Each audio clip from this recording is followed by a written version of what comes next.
Good evening, everyone. Good evening from Gurgaon. This is Dr. Pooja Sharma. I am the director of the Medanta Institute of Education and Research, and I am also the co-organizer of this event with Dr. Sharmila Sengupta from MIER and Dr. Sanjeev Singh, director at the Amrita Institute of Medical Sciences. We welcome all participants from Nepal, Bangladesh, Philippines, Singapore, and India to this wonderful interactive learning session on the implementation of antibiotic stewardship in resource-limited setting. A shout out to all the team from Philippines. We seem to have an immense registration from them. So thank you. That shows the commitment of the teams from Philippines. The workshop today is structured to cause minimal disturbance to your work life and yet give you some time to process and think. So it's structured over 2.5 hours. That's 4 p.m. to 6:30 p.m. Indian Standard Time, with a highly knowledgeable and an expert group of people speaking with you for 2 hours, followed by half an hour of interaction with the faculty. For those who already attended the session yesterday, they know that there is a pre-workshop evaluation. Those who haven't filled this pre-workshop evaluation, request them to actually look it up in the chat box and request you to fill it on the Google link there. You're requested to put up any queries, comments, or discussion points in the chat box, and the moderator of the day will take it from there. Dr. Sharmila, you have all speakers that are speaking live today. So keeping the schedule on time will be very, very critical. Request all speakers and Dr. Sharmila as the moderator today to actually speak for the 18 minutes, and there is an allocated 2 minutes extension, so overall 20 minutes. I will request Nikita, our IT coordinator for this event, to actually give a small buzzer at around 18 minutes so Dr. Sharmila knows the time is. So the time is kept because there's a lot of international teams attending this. We also will request you at the end of the workshop to fill up the daily feedback form for the session today. And last but not the least for me, I have the honor to introduce Dr. Sharmila Sengupta. Dr. Sharmila is the moderator for today's session. She's a clinical microbiologist with experience in infection control of over 2 decades. She's worked previously with us at Medanta, and she's been my lunch buddy for some time. She's currently at the National University Singapore in the Infectious Diseases Division. Over to you, Dr. Sharmila. Thank you, Pooja. Can you hear me? Yes. Yes. Thank you. Thank you for the introduction. And I have this honor of moderating the sessions today with a lot of experts. Today, as yesterday, if you were present, Dr. Sanjeev had given an overview that today we will be talking about resources, the strategies and resources you require, human resources you require to conduct an antimicrobial stewardship program.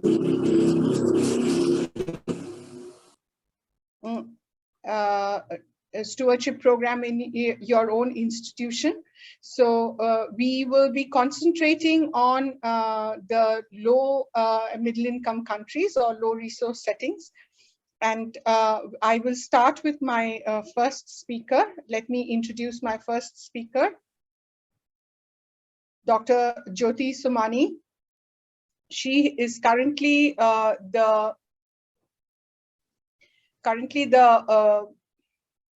director of National University Hospital Epidemiology Unit and deputy chair of the Infection Control Committee, and also the chairperson for the Antimicrobial Stewardship Program. She's also a senior consultant in the Division of Infectious Disease at NUH and is a vice chair of the National Antibiotic Stewardship Panel, NASEP, and the physician lead for the first National Surgical Antibiotic Prophylaxis Consensus Guideline. She's also an assistant professor of the Yong Lulu Lin School of Medicine under the National University of Singapore. She has done her residency from Chicago Hospital and her infectious disease fellowship at Emory University. And she has had a very peripatetic career with as an assistant professor of infectious disease at Emory. And then she has also worked in Chennai in India for some time, where on HIV and leadership training program for Indian doctors. She has lived and worked in Jakarta, Indonesia, before moving into Singapore.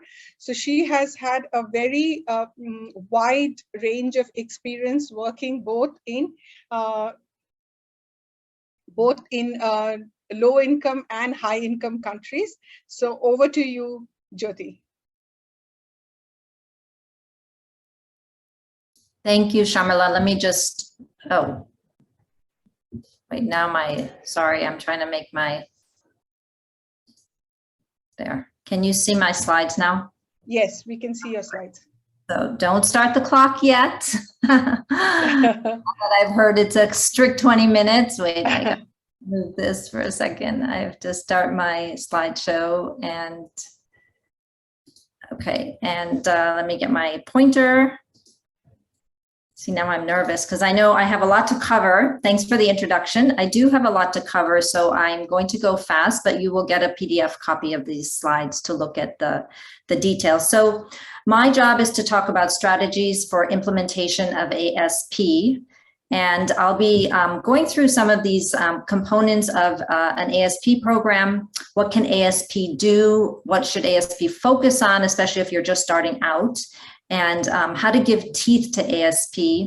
And then I'll end with ASP and UTI and ASP and COVID, just a couple examples.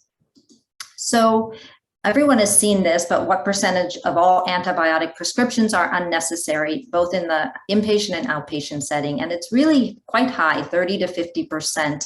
And this leads to adverse events, for unnecessary adverse events, as well as colonization with all kinds of resistant organisms, which can hurt the patient. And of course, what we worry about is AMR and increasing AMR in the world. So there is a need for ASP, and most of you have probably seen these core elements that are, this is the CDC list, but these are very similar to the UK list and the WHO list. So just to point out, one of the things you really do need all along is hospital leadership commitment. So not just, you know, at your department level, but really at a hospital level. And this should continue, and there needs to be some accountability as well. And then of course you do want physician and pharmacy expertise. There is some programs that use nurses as well. And then you can decide on what types of interventions you want to do and where you want to start. So the most common historically has been the prospective audit and feedback. And then finally, these 5, 6, and 7 are just as important. You need to be tracking, reporting, measuring, and then educating everyone in the hospital. So for NUH, the ASP core team is 4 pharmacists. The ratio is 1 to 300 per bed, and that's sort of what's recommended as a ratio, at least for Singapore. We do have a couple different ID consultants that help. I'm the clinical director, but the consultants help with the daily ASP reviews, and we now have pediatric ID as well. And most importantly, we are supported quite strongly by microbiology. So what do? We started with the prospective audit and feedback, and that's mainly pip/tazo, carbapenems, quinolones, and IV echinocandins. We also have yearly empiric antibiotic guidelines that we update and promote on our website. We are now promoting shorter durations, which I'll talk about. And then these 2 underlined are new. We, as I said, we're doing the surgical prophylaxis guidelines, both for NUH. We update them every few years. We just updated them last year, but now we're working on a national Singapore guideline. And then allergy delabeling and advice, I think that can come next year in part 2, because it's something you can do later on. So what's new this year is the blood culture service, which I'll show you. So the pharmacists audit these antibiotics that I mentioned, usually around day 2 or 3, and they can, if they're straightforward recommendations, they can make their own recommendations. If they're a little bit more complicated or they're not comfortable, they'll bring them to the ID physician and we will write a note. Most importantly, our pharmacists follow, whenever we make an intervention, they follow up for at least 5 days and keep track of it also. We can use it for reporting, but as well as for our own internal feedback. So these are the principles of ASP operations for us. We push evidence-based guidelines, either based on our own antibiograms or local or international guidelines. And generally, we go for equally effective, ideally narrow spectrum, less costly, and then switching to oral, from IV to oral when there's no GI issues. Importantly, if there's no infection, we tell them that. And but overriding principle, of course, is that the patient's clinical status is more important. And if we're unsure, no recommendations are made. So we're pretty conservative with our recommendations. Here's a pie chart showing you what the majority of our interventions are. So 30% are de-escalate and 30% are discontinue antibiotics. So 60%, that's what we're recommending. And then, you can see the smattering, refer to ID or durations, dosing, etc. In terms of ordering antibiotics, we're really trying to push these quality indicators this last year, which means asking the teams to document the indication, choose the appropriate antibiotic based on what they're trying to treat, plus our local guidelines, make a definitive diagnosis. That means get your cultures ahead of time, plan your diagnostic workup. So at 48 to 72 hours, we're really pushing this time out where we can get them to, either to evaluate the antibiotics, either stop them, de-escalate, or escalate and document it. And this is now a new MOH KPI measure for ASP programs as of 2021. They've moved toward looking at this quality indications of ordering antibiotics, as well as point prevalence, because the idea is that all antibiotics can lead to resistance, so not just the high level ones. And then, of course, the antimicrobial consumption. So this is a cartoon from our World Antibiotic Week that just passed, and it's basically highlighting the antibiotic timeout with me saying, definitely you need to do this, and at 48 to 72 hours. So ASP is tough, and I don't want to make it sound easy because it isn't. We do need to, the doctors that we're trying to impact, they're thinking about their patients, whereas we're thinking about the overall hospital ecosystem and AMR in general. And so one of the things is how do doctors make decisions? And some of it is a fear of sepsis or a fear of missing something. But I think even within that, you can push for shorter durations and de-escalation.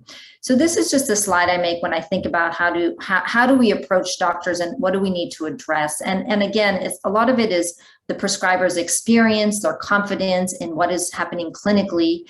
Sometimes physicians who aren't confident or worried or not able to sleep may say, let's treat everything that's theoretically possible. Whereas we're trying to push them to be objective, treat those based on what's happening clinically, not the theoretical, and recognize that not everyone is septic, and we shouldn't allow this sort of surviving sepsis spillover, which is happening. And there needs to be some risk tolerance. Of course, if we weren't in a world of antibiotic resistance, we wouldn't have to push this as much, but we really should. And there is a downside and harm to treating too broadly. So what I like to send the message that you should treat the patient, not your fears, and not the full differential diagnosis, and actually believe your cultures, believe your data. So in terms of where to start, this is a true or false question. More than half of all antibiotics prescribed in the hospital are just for these 3 diagnoses. And that's actually true. And that tells you that if you needed to start in one place, you could just pick one of these and focus on that, and you would still have an impact. So the other idea is to push shorter durations. And this is the new mantra. You all may have seen this already, but instead of the 7 to 14 days, we can go 3 to 5, at most 7 days for most of the common infections that we see. And in 2019, we incorporated this into our antibiogram empiric recommendations, trying to push the 5 to 7 days. So here's a paper that came out last, I guess 2 years ago now in CID, showing that even for gram-negative bacteremia, 7 days was equivalent, non-inferior to 14 days.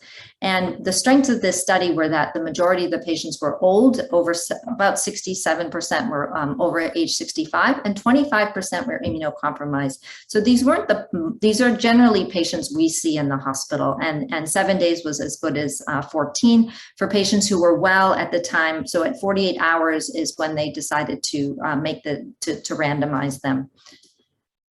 So here's an example of one of our notes. We try to give a narrative. So we do go through the chart and actually know what's happening to the patient, and that's why we document it. We give a little bit of rationale and teaching. And then this is an example of where we recommended 5 days for someone. This is very typical. Someone in the hospital has a fever. You can't always tell with the chest x-ray. They often will call it pneumonia.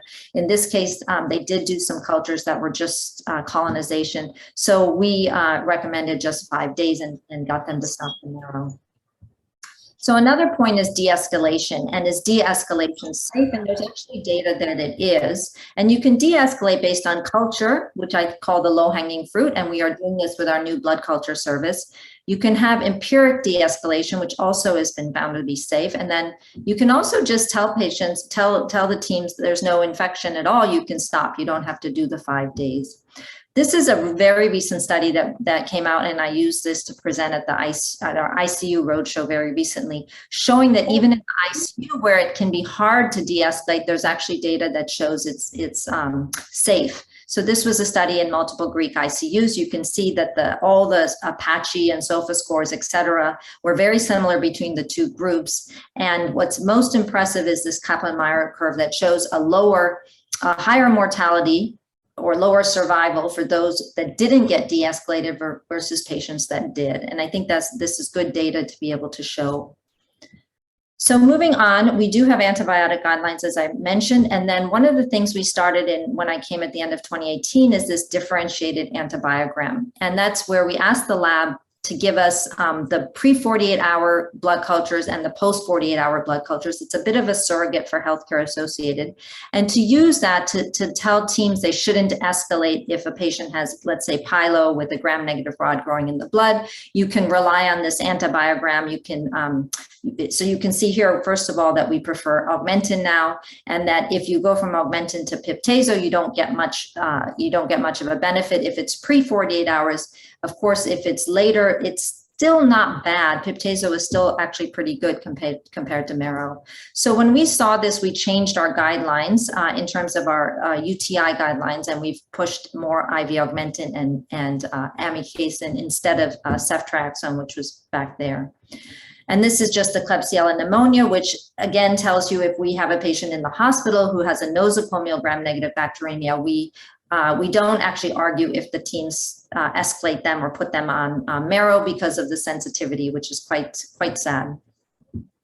So in terms of supplemental ASP strategies, the other one is we worked with our micro lab to set up a blood culture service. And what that means is every day they send us a list, Monday through Friday, they send us a list of the positive blood cultures when the sensitivity is back. And so the pharmacist can go through them and make sure patients are on the correct antibiotic.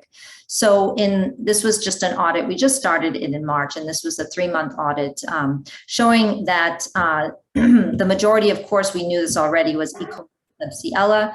And in terms of looking at appropriateness, almost 24%, 25% of patients were not on the appropriate antibiotic, and we could make an intervention that was accepted 75% of the time. Most of it was to de-escalate, but once in a while it was to escalate. So now this is the part that's important, the supplemental ASP strategies, because a lot of times people ask what happens if the teams don't listen to ASP. So one of the things we've been able to do just in the past year and a half is, first of all, we get aggregate data from Singapore. So this is the national data. And I think Prof. Tambaya mentioned how it's important to compare how your hospital is doing, and people care about comparisons. So I'll show you the data. And then we were able to convince our leadership that we needed to have report cards, and we needed to include these indicators into the hospital system so people would care. And since doing that, the other thing we do, and we've been doing, is road shows where we meet with the departments to feed back. But since having these report cards, we've actually been invited to do 6 road shows, so they suddenly care. So this is the NARC data, and you can see these are the other hospitals. Sorry, these were supposed to be hidden, but these were the other hospitals. But the biggest thing is NUH has the highest use of carbapenems. And in terms of ASP acceptance, this is also tracked by MOH. Ours was quite low compared to our competitors or our other big hospitals, academic hospitals.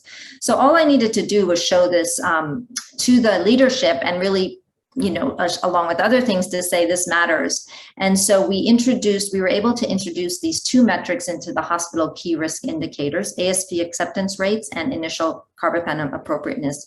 And most important, we were able to include this one metric, the ASP acceptance rates, into the team-based bonus that each department gets. And so the bonus criteria is made of many things, but one of them is the ASP acceptance rate. And this actually is what has made departments pay a little more attention to what we do, because suddenly it matters to their bonus. So since then, we've been asked to come and do many roadshows and really go over why are they not getting an acceptance. So the other thing we did that's important is introduce report cards, and these are what's on the report cards. Some of those metrics, as well as overall quality indicators, as I mentioned. Are they putting the indication? Are they putting a duration? And then their antibiotic prevalence. So I haven't shown you here the disciplines, but these when we do give out the report cards, everything is transparent, and everyone agreed to just show every department where they stand compared to other departments. And this also has been quite useful, as I said. So moving on, my last two parts are ASP and UTIs, and then COVID. So for UTIs, it's a really good place to start. There's a lot of low-hanging fruit, as I call it. So lots of contaminated cultures, quality issues in terms of microbiology help, and overuse. And you can also do it inpatient or outpatient. So this was just an example of a patient who had come in with what looked like pyelo, got very sick, and so was on piptazo initially, escalated to marrow, went to the ICU, and surprisingly or not surprisingly grew out a very sensitive, pan-sensitive E. coli, even though this patient is very sick. And of course, you know from being a clinician that a lot of times the ICU doesn't want to de-escalate just because the patient is super sick. But in this case, what would you do? And of course, we would say de-escalate to IV ampicillin. When you think about it, the culture made sense, everything was consistent, and sepsis doesn't really mean it's a MDR. It just means it's an inflammatory, overexuberant response. And then finally, we do want to recommend duration. So this is an example where we would also recommend a duration. This case is a much tougher case. It's an 84-year-old who's had multiple urologic procedures, has hydro, a stone, and is now coming in for a final procedure. The urology is colonized with or has all these cultures growing, E. faecalis, as well as a very resistant Klebsiella pneumonia. So the urology team admitted him and wanted to give him 3 or 4 days of meropenem first before the procedure to sterilize the urine. So in this case, we actually wrote, no, you don't want to you can't sterilize this urine because this is, an obstructive hydro, and that what you really want to do is just give 1 dose of imipenem, stop after 24 hours, go ahead and do the procedure, and maybe give 24 hours at most more, and then stop. Now, this type of intervention is not a low-hanging fruit, and I would just have to say it required at least 2 road shows, and in the end, they did accept this intervention, so we were quite happy. But it's because we've been working with them and doing multiple road shows over the last couple of years. So, but this article, which is very recent, does show the importance of working with your urologist, especially because that's where a lot of the multi-drug resistance is. So the problem with urinary tract infections is they are real. Obviously, we do see a lot of urosepsis. We see true CAUTIs, and sepsis in the elderly can come from the urinary source. But asymptomatic bacteriuria is also very common in this population and shouldn't be treated. So it's tough in this. The messaging needs to be very clear, and it can be tough. But I think there's a lot of data to show that asymptomatic bacteriuria is very common, and especially in the patients we see, diabetics, women, men, elderly, and patients who are in long-term care facilities. But there's good data now, Cochrane Review and some other papers showing that treating ASB or treating asymptomatic bacteriuria is not beneficial and may actually be harmful. So there's many studies that have shown it doesn't improve mortality or morbidity. So one other thing to think about is going 1 step upstream and actually doing more of a stewardship of urine culture. So discouraging inappropriate ordering of urine cultures. And there's more and more data on doing this. and it's something we've done at NUH as well. So finally, I want to just talk quickly about COVID, and I presented this to our ICU group and our Respi group to convince them to stop giving everyone antibiotics. So there's this rapid living review and meta-analysis from the Toronto group, and they initially had presented that the co-infection rate was only 3.5%. There's an update to this that they've included now that it's about 4.9%. It's still very low, and secondary infections is 15% or less. About a quarter of patients are getting antibiotics at just when they come in. And so some of that could have to do with, you know, whether you can diagnose COVID earlier. In NUH and in Singapore, we can actually make it, we can pick up, you know, within under 24 hours, we'll know if someone has COVID, if not right away with our ART tests. So, or an urgent PCR, we can get back in an hour and a half. So if you already know it's COVID, it's easy to just say stop antibiotics early on, because the co-infection rate is 5%. So that's very clear cut. We just need to push it.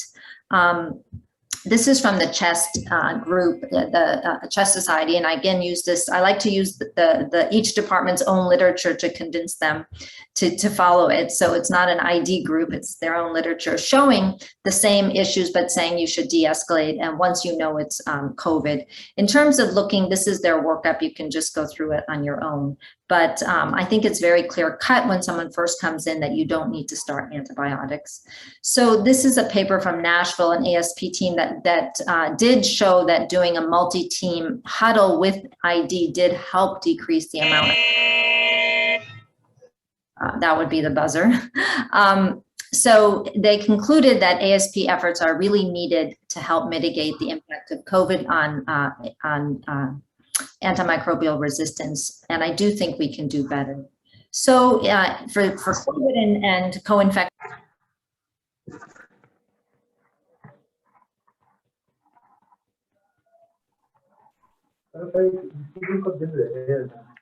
Dr. Jyoti, you're muted.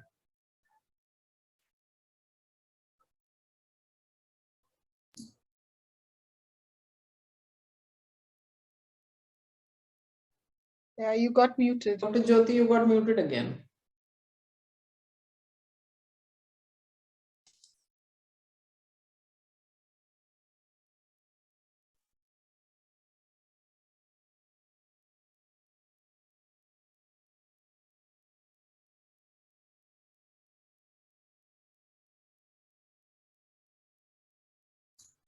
Okay, all right, sorry. I don't know how can you hear me now?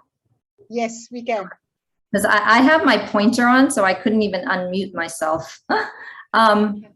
Okay, so bacterial co-infections are unusual very early in COVID. Even when patients go straight to the ICU, it's unusual. Secondary bacterial infections happen after about, once 10 days, 14 days. And then we are seeing a fair bit of candidemia, and we're seeing a lot of Kappa, the COVID associated pulmonary aspergillosis. I know in India, you all have had a lot of mucor as well. I do worry that all the antibiotics that are being given unnecessarily is what's leading to some of the candidemia and even the Kappa. So it's a tough one, but I think worth giving attention to. So we do try to tell people ultimately that ASP is here to help protect our patients. That's what we're really doing. So in conclusion, what do AMR and global warming have in common? I always think about this, and especially now that we're thinking about global warming, but it's a reluctance to believe that AMR, that it's real, that our behaviors will impact it. And that unfortunately, what's also common is that it'll affect tens of millions of people, especially more so in low resource settings. And I'm sure you've seen that data. So this is my last slide. Let's stop this from being our future, Candida auris and CRE, as well as all the antibiotic resistance. So we need to march on and do our jobs as ASP doctors. Thank you. Jyoti, your yes, video. I'm gonna try to stop sharing. Wait, I have to turn off my pointer. That's what I realized. Okay, now I can. Okay, now I'll stop my. There you go. Okay. Thank you, Jyoti. It was excellent. But the thing is that there will be many questions for you. I know at the end. Sure, I'll be here. Yes. So, maybe even if you have some work, I can always text you and ask you to come on later. Thank you so much for your presentation. I'm sure there's a lot of learning coming from here and coming from the horse's mouth, because Jyoti has been the chairman and director for the ASP Stewardship Program at National University Hospital. Thank you again. So let me share my screen.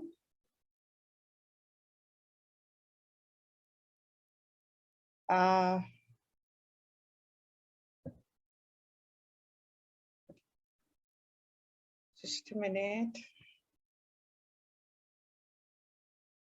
1 second.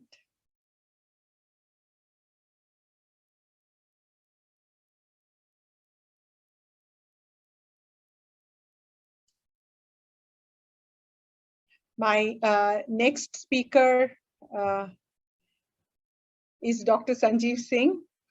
And I think Sanjeev, to the Philippine participants and also to the Indian participants, needs no introduction. He has been in this field for a number of years, and he's currently the director of Amrita Institute of Medical Sciences, the Faridabad campus. Before that, he was the chief medical superintendent at Amrita Institute for the Kochi campus. He has worked as a regional coordinator at WHO in India, a disease eradication program.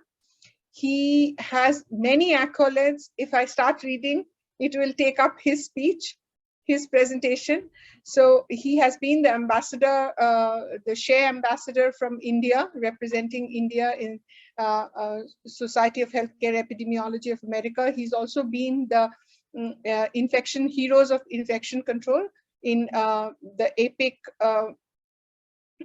society, and he's presently the chairman of the research committee at NABH and chairman of technical committee at AHPI, which is Association of Healthcare Providers of India.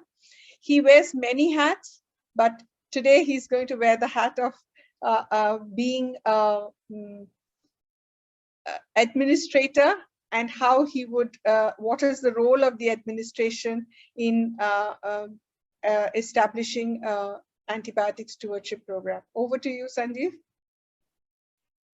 Thank you, Dr. Sharmila, for that kind introduction, and thank you for organizing this particular workshop. And I think you and Dr. Pooja have done a splendid job, and I really loved Dr. Jyoti's session. Multidisciplinary team is definitely a problem, because moment we get into more people, we create more conflicts, and we create some kind of a VUCA world where it is very volatile, you are very uncertain, it gets complex. But what I'm going to cover is this team is important. Nevertheless, I will take, if you have heard Alison yesterday, and she mentioned about a study where we partner with UK, South Africa, and Rwanda. That's Aspire. So I'll take that as a case study, and then possibly some bit of Amrita to drive the fact that multidisciplinary team is important for this complex world of containment of AMR, and there are definitely challenges. Whatever I present, it is because of this beautiful team which works at the field, behind the field, on the field, and they do a splendid job, and I'm ever grateful. Acknowledgements to Aspire's team, because that's the case study which I'm going to reflect. And again, fantastic team who have done very, very good work. We know it's a no-brainer, a very high level of evidence where they talk about antimicrobial stewardship team, their ID physician should be the lead. But we also know that we are in a resource-constrained environment where ID physicians, there are only 4 medical colleges who are offering DM degrees, but then there are plenty who have fellowship programs and ID, but that's the limitation. Our requirement is much, much higher, and it is substituted by internists and microbiologists who are there within the hospital. Then there is an infection control physicians, there are epidemiologists, there are IT group people, there are various people from labs, and then there is another group which is very it's very high skill sets, very well trained. That's clinical pharmacists who aid the decision making in antimicrobial stewardship. We know it needs to be created, a multidisciplinary needs to be created, but it is it adds its own challenging.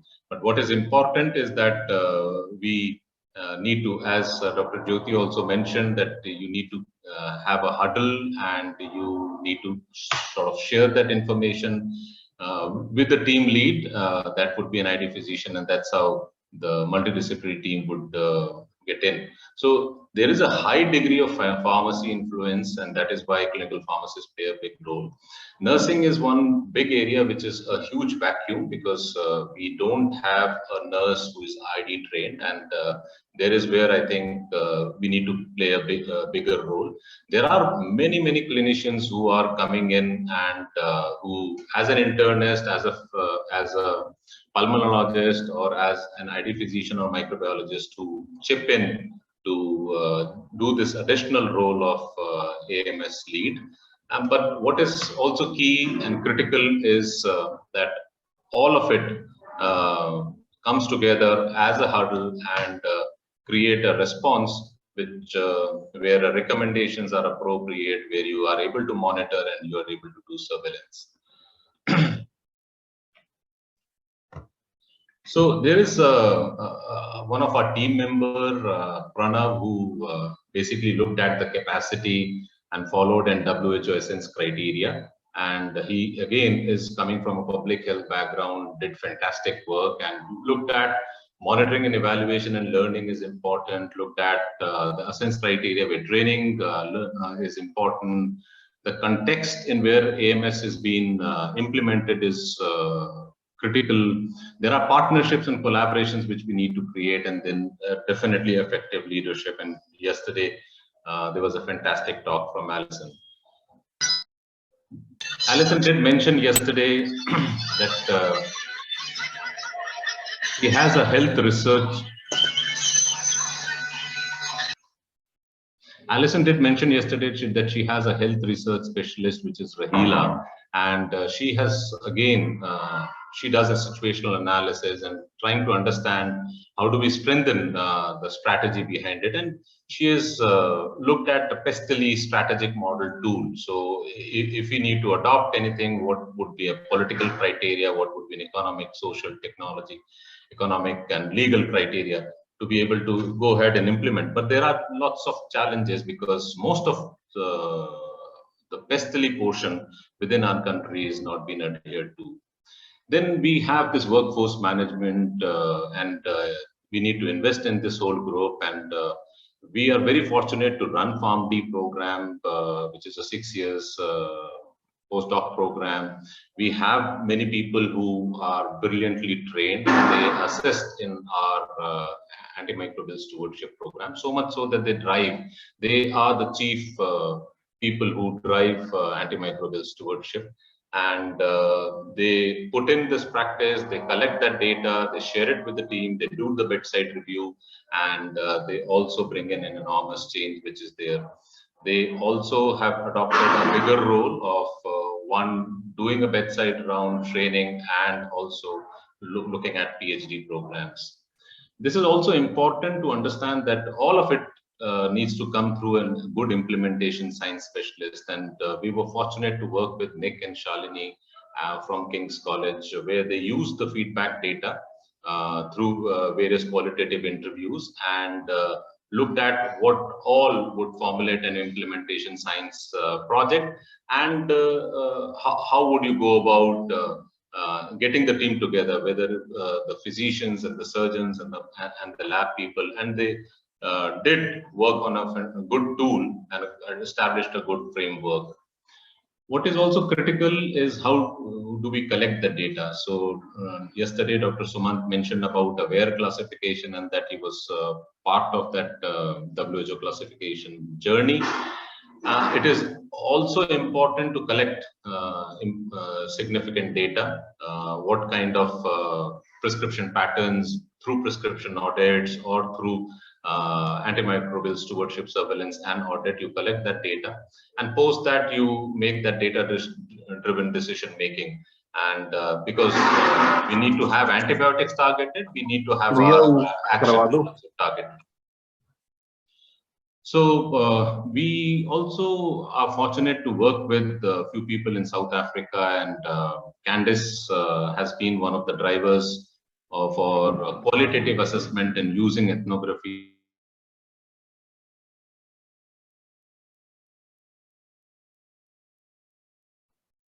where they look at various communication models. So this is the patient and the care providers at the bedside. They look at the culture, they look at infection markers, discussion on antibiotics, lines and tubes, whether they are asking questions, whether there are other clinical informations, and you will realize that it is the other clinical informations which are thoroughly discussed with the patient and to the carer. And many a times it is still very hierarchical in nature. And that is where we need to shadow the team and look at whether for all patients where antibiotic prescription, whether it is empirical or targeted, and infection prevention is discussed with the team at all, with the patient and the carer at all point of time. So we realize that this is important, but it is also very key, and we are so glad that we will have a presentation from an IT team, because collecting data is important and creating that kind of a modeling is also important. Yesterday, Dr. Suman shared some work with Nina Zhu has done, and we are again fortunate to have worked with her to look at the predictors of infection and antibiotic prescription in a model which is a systems dynamic model, and we have been ably supported by Fabia within our research program in our institute, which works on this model and helps us to decide on appropriate outcomes. Now, what we have realized is there has been too much of concentration on care providers, but it is important that the patient and the carer is also playing a big role. We are also fortunate to have an ethnographist, which is very, very rare skill sets, which within antimicrobial stewardship or any other program, where they shadow the clinical rounding, and then they, despite our being a not-for-profit educational institute, we also realize that we are very hierarchical in the way we work. The senior surgeon discusses most of the things about the clinical symptoms and systemic approach with the carer of and not with the patient. So to say or to adopt a concept of being a patient-centric hospital may not be true. In LMIC, I feel it would be more of a carer-centric and a patient-centric hospital, where they need to be adequately trained and they also need to participate for antibiotic escalation, de-escalation, continuity, and infection prevention models. Patient definitely is key, and all the decision making which is happening and all the care providers rounding and the modification of the treatment, curative or preventive, is for the patient. So it is important. He is part of that multidisciplinary team, because more so for surgery and some of the device associated infections, because they need to adhere to or comply to some of the information or precautions which needs to go on post discharge of the patient. So it is very, very critical that they are adequately addressed and educated when they are admitted within the hospital. It is also important that the healthcare workers are their competencies and skill sets are enhanced, and they are adequately trained. We realized Dr. Girdhar Gyani's statement yesterday that the undergraduate program and the postgraduate program doesn't cover antimicrobial stewardship and infection prevention. We have done some bit of work within our institute, within our state, but then definitely they need it should fall under the nursing curriculum, the pharmacy curriculum, the dental and the allied health sciences curriculum, other than the medical curriculum, and the healthcare, all the providers needs to also have they need to work on the rationalization of therapy. Public is again very critical factor, and they would formulate as part of the multidisciplinary team. We realize that the antibiotic consumption pattern do change if it is adequately informed and there is a follow up when we have done a project on patient reported outcome monitoring. Researchers, we also heard yesterday that there is a dried pipeline. There is a repurposing of antibiotic which is happening. There's a lot of vaccination work which is happening. There's molecular medicine work which is happening, and there is newer bug and newer markers which needs to be also taken into context, and that is why they form part of that multidisciplinary group for an antibiotic stewardship program. It is important. So at Amrita, Alison did share this. We follow a donor-obedience model of structure, process, and outcome through a multidisciplinary meeting and care. We have a workflow where most of it is done by clinical pharmacists and then aided by the nursing and microbiology and internist and ID physicians. Through that context, what we have done, we have conducted many meetings for engagement and investments. We have changed some of the way the color coding so that the review of the medical records is important, and then we also added the justification other than the engagement and looking at various quantitative and qualitative model. We looked at sociogram in various surgical fields, and through that we also realized training doesn't make much of an impact, and it is training plus behavioral change which would help. We didn't just stop at our institute. We took the whole concept to the state of Kerala, and we proposed a roadmap for antimicrobial resistance containment program. We did a gap study. We released the clinical guidelines. We did a professional society participation, and then there is a containment strategic program. We now follow through most of the patients who overstay and looking at their antibiotic prescriptions and their systemic and look at all the timestamps which are important. One of the most critical challenges have been nursing involvement in AMS program, and I do realize this is a very, very important step. But most important among all the multidisciplinary team is the leadership. And there are these leaders who are the first, whether it is Bill Gates, Steve Jobs, or getting Telegraph or revolvers, or who are the innovators. But I really liked what Alison mentioned yesterday. The leaders, they step back, they create, and they are the role models. And I think that is where the multidisciplinary team concept would come in. So to summarize, it is critical and it is extremely essential that the team works.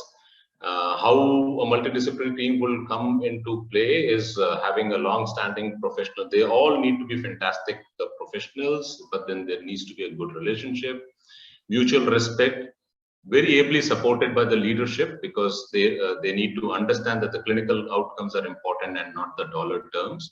We need to operationalize. There will be a lot of conflicts, and conflict resolution is important. But overall, all the multidisciplinary team people should have or invest in competency and skill set. So it is critical, and thank you so much for patient listening, and thank you, Dr. Sharmila.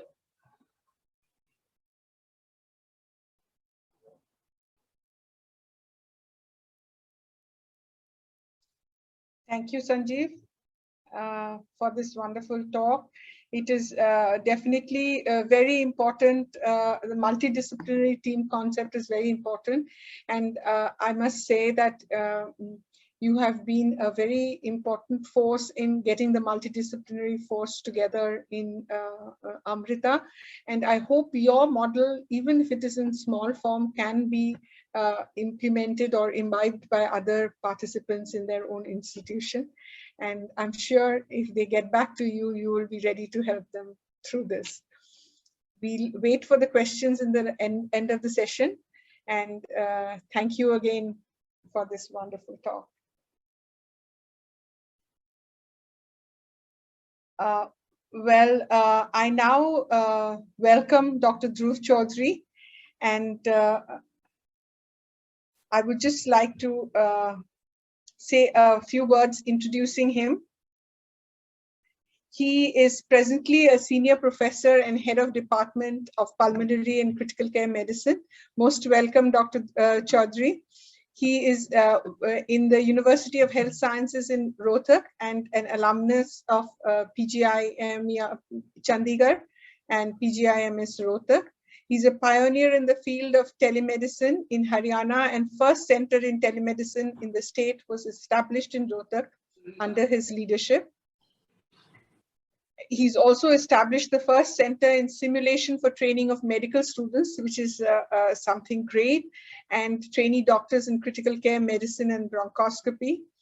He's a member of the Committee of Health and Gender Haryana Governance Reforms Authority, actively engaged in the process of making and establishing patient help groups to provide and succor and emotional support with an intention later and have a say and public health policies as well as issues related to patient safety. Dr. Dhruv, welcome to our session. If you want to add anything more in this, you're most welcome. Thank you so much, ma'am. I think it is more than enough. But my association actually for today's topic primarily has been the Indian Society of Critical Care Medicine, which I had a privilege to head it during the COVID time. And I'm fortunate that I have illustrious predecessors like Dr. Yatin Mehta and Dr. Jiggy Devetia, Dr. Priyag, and so on, Dr. Rumta. So with that thing, for our information, our ideas in terms of antibiotics, because in the intensive care, that's where we see the maximum brunt, which is ultimately spilled over to the community. And we had a brush, if you really ask me, with it when NDM was first described. When they said it, my institution was part of that study, but we're not very happy as we are not calling the Wuhan virus, but they did happen to label that name at that point of time. But having said so, because the Haryana strain was nothing else, but was provided by our Department of Pediatrics and Microbiology, from where we could see the NDMs. So that was as early as 2008-9, when all system of meropenem resistance has started up. And I just, before I start my talk, I will request that I may be allowed to share. And so that, I hope my slides are visible, ma'am. Yes, your slides are visible, Dr. Chaudhary. And let me just tell you that, tell the participants that you are going to tell us about the responsibilities of the clinicians in Antimicrobial Stewardship Program, which is a very important area, definitely. Thank you. Thank you so much, first of all, considering me for it. Those all who are, I was listening very carefully to what Dr. Sanjeev was talking about. But what is very important for us to understand and realize that in the intensive care units and the spillover which we are seeing it now in the community, it's a huge amount, and the amount of abuse which we are seeing. And somebody, I was wondering when you asked me the role and responsibility of the clinicians, I'll start with and end with it, saying it that we have to take a leadership role as a clinicians. Similarly, as a clinician, we are responsible for sometimes the looking at it, responsibilities and accountabilities, because it is our actions which are deciding and which are describing what is happening now. With these lines, I think I will be now starting it up. When we see the antimicrobial, this is one of the most commonly described or prescribed drugs, if you ask me. And that's what we are seeing it today. And the net result is this rule of 30, which works at 1/3 of all hospitalized inpatients at any given time are having antibiotics. Up to 1/3 to half, you remember it, 1/3 of the hospitalized patients are getting antibiotics. 1/3 of or 50% of it are inappropriate. Similarly, 1/3 nearly of surgical prophylaxis are inappropriate, and they contribute significantly to the cost of care. And when you start looking at a stewardship program, it can not only save money, but it also helps in preventing the development of resistance of C. difficile and other consequences and increased morbidity, mortality. Therefore, AMR today is not a topic of discussion or an academic exercise. It is AMR, if you really ask me, we need to act right now. Otherwise, we are going to go to an era when we had no antibiotics. And again, this is very important, which has been written over it here, is that, just a minute, this pointer is giving just me a bit of a trouble. Yeah. Drug resistance follows the drug like a faithful shadow. I think that was a Paul Ehrlich said it, and it's a very, very important one. And we need to understand that as the antibiotics are coming up, we are seeing more and more resistance. And this is the one which we are seeing the comparison, which is happening, profiles of the major pathogen across country, which was published some time ago. You will see that we are notoriously across, whether it is Klebsiella in terms of carbapenem, fluoroquinolone, or we are looking at oxaz or aminoglycoside. We are leading the pack. I think that is something we need to do it, except that probably there's some amount of role reversal, maybe in a Staphylococcus aureus, because we're still having a problem of multi-drug resistant MDROs are related to your gram-negative. But having said so, I think it is important for us that gradually we are getting into an era. I just want to share, we did a study with our Department of Microbiology. Out of the 90 patients which we looked at, who got hospitalized with us in the ICU, we were looking at the incidence of carbapenem resistance. You will be surprised that nearly 39% of our patients who were getting hospitalized were actually having carbapenem resistance on the day one itself, when we were doing a rectal swab. So I think it's a huge problem and we cannot ignore it anymore.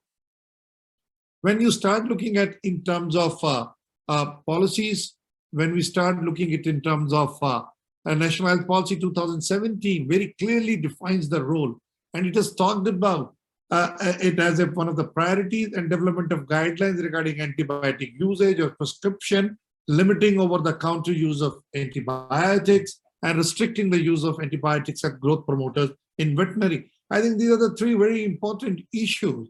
And trust me, another very important issue we need to look at it when we try to discipline our colleagues or ourselves. It's a very painful exercise in terms of change, attitudinal change among the prescribers, that is the clinician. And for me, the most important challenge today, how can I change the mindset of my colleagues? That is the fundamental. If I have to give, or I have to see that the next generation to which we are going to hand over are actually having antibiotics which can save their lives, which we have been benefited. This is the standard one which we are looking at it repeatedly being projected. It was as early as 2009 when we looked at it, and we looked at antimicrobial stewardship as to combat the emerging resistance. All of us remember that when the cefotaxime came, or third generation cephalosporins came in our generation of quinolones, everything was sensitive. But today, with practically 90% resistance we are seeing in our institution, in other places also, and same thing, we are also looking at it as a consequence of it, we have to use other drugs. Similarly, we are also realizing is that quinolone resistance has come up, and now today we have a typhoid fever, which is resistant. So we have to, clinical improvement has to be done. Obviously, the pen who is writing or prescribing it, it's a pen of responsibility, which as a clinician, we must be aware of, and we should be extremely judicious. Anybody who has got a sore throat, first thing is up, I have taken now, I popped a pill, I have taken azithromycin, I have taken amoxiclav. What else I need? I'm still not feeling well. And if a layman says I can accept it, but as a clinician, when you realize your own colleagues do it, and that too from the internal medicine, the most judicious prescriptions I've seen is actually from the pediatricians. But nevertheless, when we see it, we find it a huge, huge challenge. Now, when we look at antimicrobial therapy, obviously it is an appropriate initial antibiotic while improving patient outcome. What we want is that we want to use appropriate drugs which can be used for the condition for which I use. If I'm having a tonsillitis, should I use a macrolide? Should I use a aminopenicillins? It all depends upon the availability. as well as this. Similarly, if I'm using it in my abdomen, which one will be better? That's how we look at infective endocarditis prophylaxis. That's how the appropriate choice. So looking at it, what has happened with the use of broad spectrum antibacterials? We just start right, left, and center. Anybody who's coming up is given third generation cephalosporins, or you may be added up if you're having a UTI, or you may be having something else. They add to it aminoglycoside, or straight away people are jumping to carbapenems. So we need to avoid unnecessary antibiotics and also ensure it that these antibiotics are given for a judicious. We need to understand what is going to be the microbiology, likely resistance patterns, and we need to do it for the optimal duration so that the costs are cut down. And therefore, the one which is telling us a balancing act is nothing else but antimicrobial stewardship. So what it is telling you, we need to have an adequate information, knowledge, and experience in terms of clinically of the infections which are being there, and then also need to know what are the prevalent practices, what are the prevalent infection rates, or the drug sensitivity, drug resistant pattern which is there, and use it. And that's why you will see within the institutions, within the hospital, you need to have a different policies of an outpatient department, indoor wards, operation, preoperative prophylaxis, and also in the intensive care units. Similarly, we are finding that within an institution itself, from ICU to ICU, we may have a different drug pattern, especially where we are using more of devices. Staphylococcus is much higher. So you need to put your antibiotic therapy according to the environment in which you are working. Now, this is the core element of antibiotic stewardship. When you see in this, where does the clinician fits into it? First and foremost is controlling the source of infection. How? If you have certain places we use antibiotics, certain places we use antibiotics for surgical decompression, and then along with it, when you see prescribing when they are truly needed. As I talked to you, a very classical example of upper respiratory viral infections. Tons and tons of it, practically 2/3 are not even required. Prescribing appropriate antibiotics with adequate doses. People say, "Thodi si de." That's how I have seen a lot of consultants talking about it. These are not something we are having to satisfy ourselves. If you have to give, you have to give it adequately, looking into its PK/PD, its how it acts. In simple words, we need to have in our mind the pharmacokinetics, pharmacodynamics. In other words, a clinician also has to have some amount of an idea of a pharmacist. I think that is very important. Same way, we need to have the shortest duration of antibiotics based on evidence. We keep on, you go to the intensive care unit, you go to the hospital, they keep on doing it. That's what Dr. Sanjeev was asking. Where you are using it more than 7 to 10 days, depending upon the condition, you need to question the practices of it. So if you really ask me, in this case, if you starting from prevention, control of source, prescribing antibiotics, practically 1/2 is actually coming up in the domains of the clinicians. And that's where we need to have an interdisciplinary approach, where a clinician, not only looking at it in terms of diagnostics, not only in terms of therapeutics, but also must learn to work in a multidisciplinary team where microbiologists and pharmacists are part and parcel of it. I think that's very important. Unfortunately, as a clinician, I am a hardcore clinician. We sometimes take an offense if somebody comes and talks about it. But I think the era is telling us these are the multidisciplinary team and models which are needed and required. And this is an ideal stewardship team. I'm not going into much more details into it. And again, what is very important for us as a clinician is not only the right prescription. We start with the broad spectrum as per the suspected or expected one. Then we switch over to how much drug to be given. And that is where the 4 Ds for me comes up and important. I need to use the right drug, right dose, dosing interval should be appropriate, and duration has to be adequate. And also, as soon as the person is in a position, infection sorts out, I need to switch over from parenteral to oral therapy. And if I get a culture, I find out that the narrow spectrum is working, I also have to learn streamlining and de-escalation. I think this is very, very important. And in terms of infection control, we should not go into the practice of writing antibiotic chemoprophylaxis all the time, except for the certain defined roles.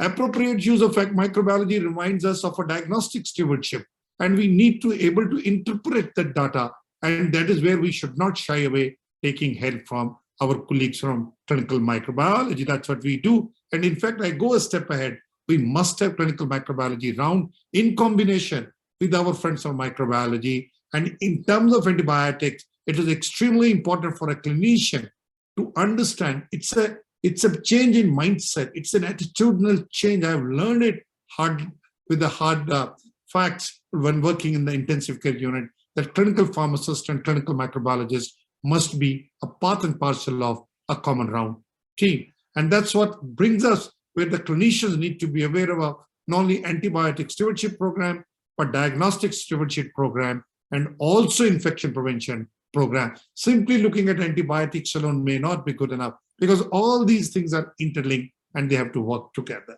So that's what I was talking about. Streamlining or de-escalation is the key.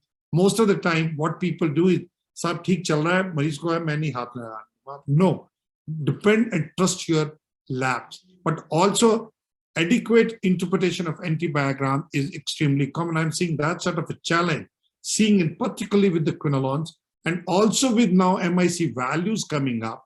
And now we are going a step ahead of a molecular diagnostic coming up. As a clinician, we find ourselves sometimes handicapped by the lack of information. There I will request my colleagues from the clinical microbiology and pharmacy to help us choosing the right antibiotics. So antibiotic stewardship programs clinicians to improve the quality of patient care, patient safety, reduce treatment failure, also prescribing appropriate therapy and prophylaxis. Therefore, it is very important that's what we are working as a clinician for our patient. Every single thing we are looking at it helps us in improving our care. Therefore, the central role of clinician is obtaining appropriate cultures before starting antibiotics. I think that is very, very important. This is the one role which we don't look at. We leave it to our residents, but we see to it, it just gets absorbed into them like a sponge. I think that's what it has to be a part and parcel of our reflex thinking. We need to continue to review the use of antibiotics. Does it need or to be continued? Therefore, most important is the diagnosis of sepsis. That we need to see, we need to follow, and that's where we should follow surviving sepsis guideline. At least it gives you an appropriate approach towards diagnosing sepsis, and then you need to have a stop antibiotics in patients. If we found an alternate non-infectious diagnosis, this is, I find, most challenging among our colleagues, where they are a little reluctant to stop antibiotics, and optimizing dosing and duration. I've already talked about. Avoid unnecessary use, especially viral upper respiratory. And I will add one more, is in the GI, especially when people are having diarrhea. Most of them are self-limiting and they tend to stop unless and until you have evidence of invasion. So duration optimization is the one which as a clinician we should learn in uncomplicated. 5 days is good enough. Commonly acquired pneumonia 7 days is good enough. But when you have when you start finding Acinetobacters or you find Pseudomonas, probably you may have to give for a longer time. Or if you are dealing with the CNS infections, or when we are dealing with infective endocarditis. So it is very important for us to understand these nuances and take care of. Now, this is how we switch over. So clinical stability, once it is there, fever is going down. It's good enough that if your antibiotic is absorbed pretty well from the GI, like macrolides are excellently absorbed. Aminoglycoside obviously are only available injectably, but if you see beta-lactam inhibitors, you can switch over it. When you find clinically patient has stabilized, you also find there is a downward trend of WBCs, vitals are stable, and patients can easily eat or take or swallow and has no diarrhea, we should switch over to it. And that's again, diagnostic stewardship, you should order right test, right patient, and right time. I think that is very important. And because that decides just the judicious duration, use, and also switching over from intravenous to oral. Similarly, when you look at it for the rapid diagnostic kits, again, as I said earlier, right interpretation, right antimicrobial, right time is again the key. That's what we need to look at it. And during COVID time, we saw practically people were getting Procal and other things done. We were having, because leukocytosis, that was an inherent part of physiology. large number of antibiotics, tons of it was written, which was needed and required. I think understanding the pathophysiology of the disease is the key. And we used to have a lot of debate among ourselves, among the clinicians. But in my intensive care units, unless and until we had a documented evidence of infection, we had later part stopped the use of antimicrobial. And these are the once Chennai Declaration. I participated in it as a part of Indian Society of Critical Care Medicine. And this was the first time we talked as multiple professional bodies to look into it clearly. Again, ICMR has started the Anti-Stewardship program. Antimicrobial Stewardship program practices in India are continuing. And we are as a part of now with the ICMR RNA Institute, we are part of that particular plan. And also the Government of India and the ICMR has come up with 2021 guidelines. We need to follow it up. So to summarize, clinicians have a central role in your antibiotic stewardship program. They must owe the ownership and owe the accountability for the judicious use of antibiotics.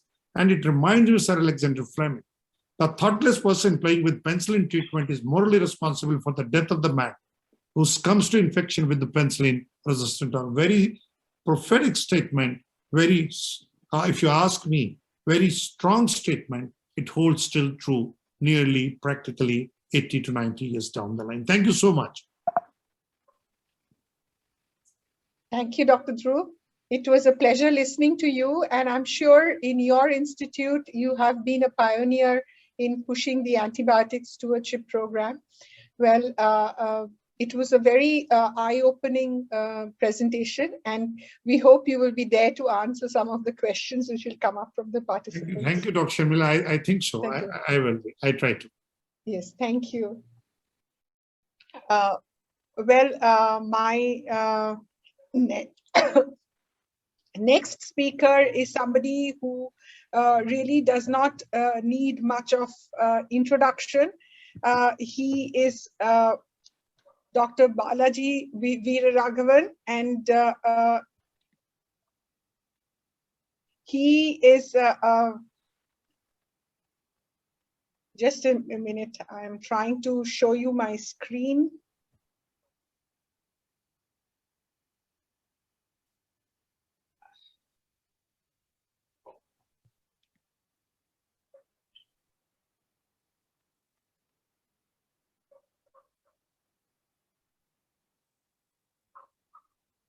One second.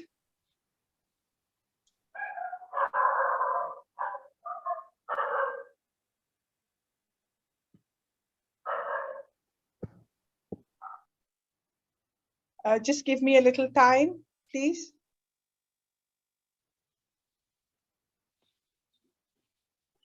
I think we are running out of time. That's okay. Yeah, I will. I can't leave not introducing you. Well, I will just say that he is an excellent clinical microbiologist, and he is a very thorough mentor, teacher, and a colleague who has guided students and clinical doctors in CMC Vellore.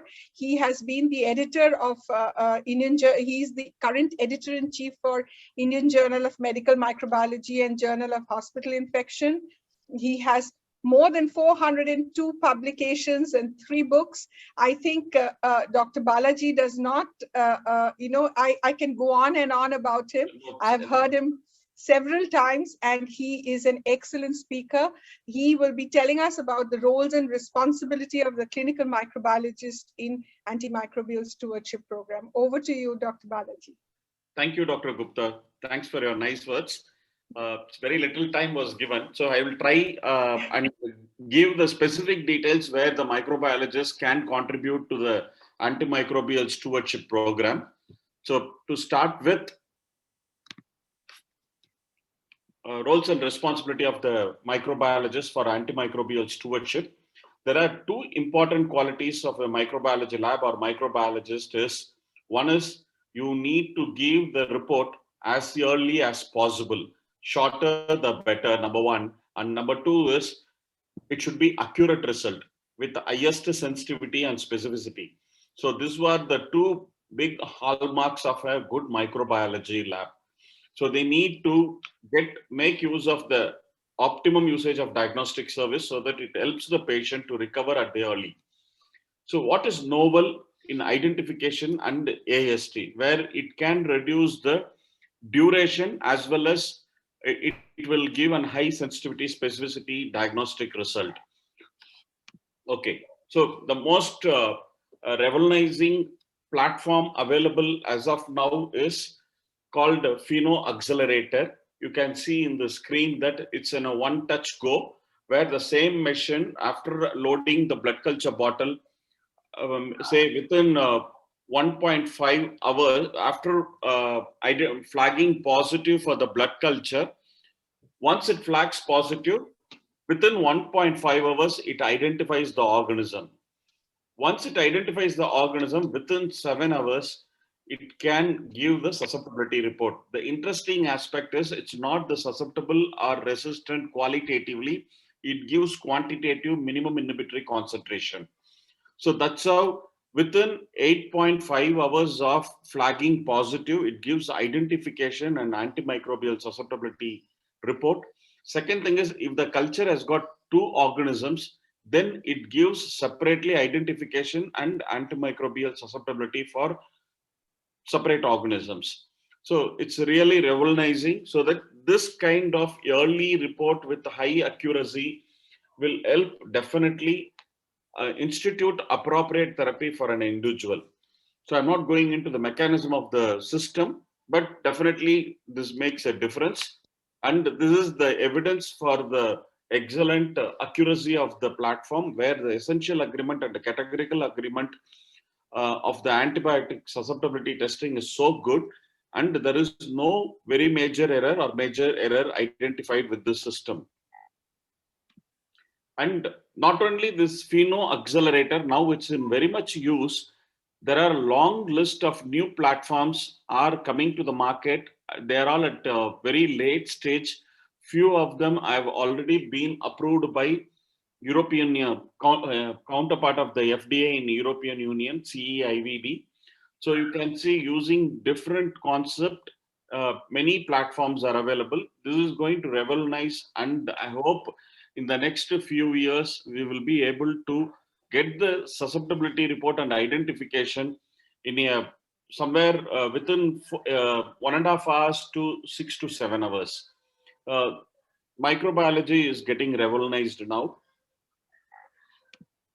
So what is novel in the diagnosis of lower respiratory tract infection? So we know that most of the critically ill individuals are in the ICU, and the ICU patients are more prone to have lower respiratory infection. And it's a diagnostic challenge to identify pathogen away from the colonizer, especially the colonizers of the upper respiratory tract. So how much ever the new platform comes, this is going to be a challenging. Now there is an a platform where we can overcome this. This is called BioFire Film Array Pneumonia Panel. Here you can see semi-quantitatively it picks up bacteria. All the common bacteria, 90% of the common bacteria which causes lower respiratory tract infections are picked up. And atypical bacteria, Chlamydia, Legionella, Mycoplasma, it picks up. Virus, it picks up. As well as it picks up the antimicrobial resistance gene. So this is done by many number of multiplex PCR syndromic approach panels. The difference with this particular BioFire Film Array Pneumonia panel is the bacteria is alone quantitative log bins. Rest are all qualitative. Atypical bacteria, virus and AMR gene are qualitative, whereas the bacterial alone is quantitative log bins. I will explain you what is this, because this is most important to identify, to differentiate between colonizer and a pathogen in the lower respiratory tract infection. So here what they do, this BioFire does is, if it is anything less than 10 to the power of 3.5, even though it detects, it doesn't report, as if it is blind attacks. Whereas if it is above 10 to the power of 4.5 to 6.5, the gradual increase in the numbers are made into a log bins. So between 3.5 and 4.5, it rounds up as 10 to the power of 4. Like that, it rounds off in a bin, quality bin, and IDSA guideline defines cutoff of less than 10 to the power of 3.5 copies per ml as a colonizer, and anything above that is a pathogen. Then how do you truly pick up from the suspected organisms as a pathogen? Again, from 10 to the power of 4 to 10 to the power of 7, it segregates the bacteria according to the concentration, density. Then you know that if the bacteria is more than 10 to the power of 7 or 6, then it's more likely that is the pathogen. And if it is less, then it's a non-pathogen. So this grading system greatly helps to differentiate colonizer from the pathogen. So this is a new panel which helps microbiologists to give a clue and help the physician institute an appropriate therapy for a critically ill lower respiratory tract infection or intubated patient or ventilated patient, whatever you can say. Second is this can overcome the sputum quality also. No need to be that more epithelial cells, less pus cells. So it doesn't, these are all kind of ignored with the new platform. If you are very keen only in the upper respiratory, not in the lower respiratory, then respiratory panel 2 is good. If you are more keen in the lower respiratory, then the BioFire pneumonia panel is good. And this system, this is how reports. I have given a sample report here. You can see it, if it is 10 to the power of 7, then it's a Moraxella. And if it is 4, then it's Enterobacter cloaca. Even though it is there, then the most important pathogen here is Moraxella. And this is another report I've given here. It says influenza A is positive as well as Staph aureus is positive. What it means is it says that the primary infection is influenza A and superadded infection is Staph aureus. So you can have your diagnosis and you can treat accordingly. So another interesting aspect is this pneumonia panel also differentiates coagulase negative staph from MRSA. So this is a very important information where the physician can have to avoid unnecessary gram-positive cover, which is very vital for antimicrobial stewardship. Almost if you look at the percentage who doesn't require having gram-positive cover is almost 60 to 70% of the people who are on gram-positive cover is totally unnecessary, but they have. So here using this panel, you can easily differentiate MRSA from cons. So this differentiates using by the targeting the ORF gene between the MEC complex and ORFX gene. MREJ target is there. This helps to distinguish MRSA from coagulase negative staph. This has gotten a very high negative predictive value, very important for the antimicrobial stewardship, giving information to de-escalate or remove the gram-positive cover. And in the first place, if you have this, then no need to give gram-positive cover at all for this individual. And now I can say this quantitative pneumonia panel is something one step lesser than the clinical metagenomics. Now it has become reality. It's no more a dream. If you do 16S rRNA metagenomics, you can identify the genus and species, but functional analysis is not possible.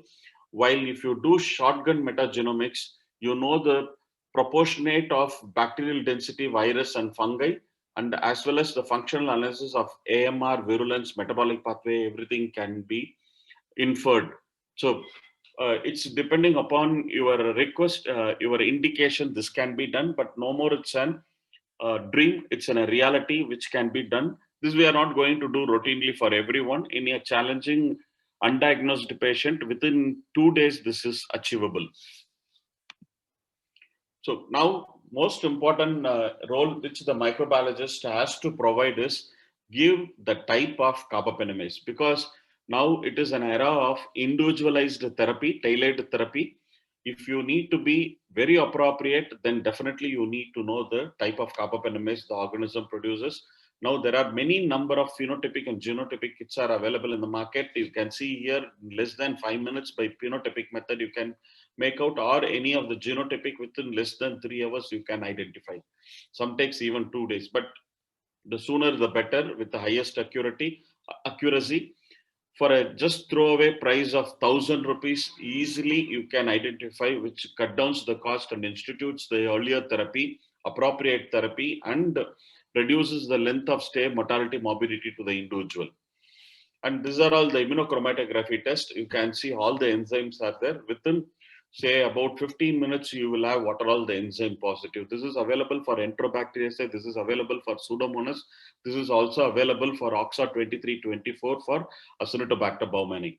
It's very important to get it done for Pseudomonas also, because majority of the Pseudomonas, at least 40% of the Pseudomonas in India, in addition to efflux pump and pour-in, they do have metallo-beta-lactamases, either Vim or NDM.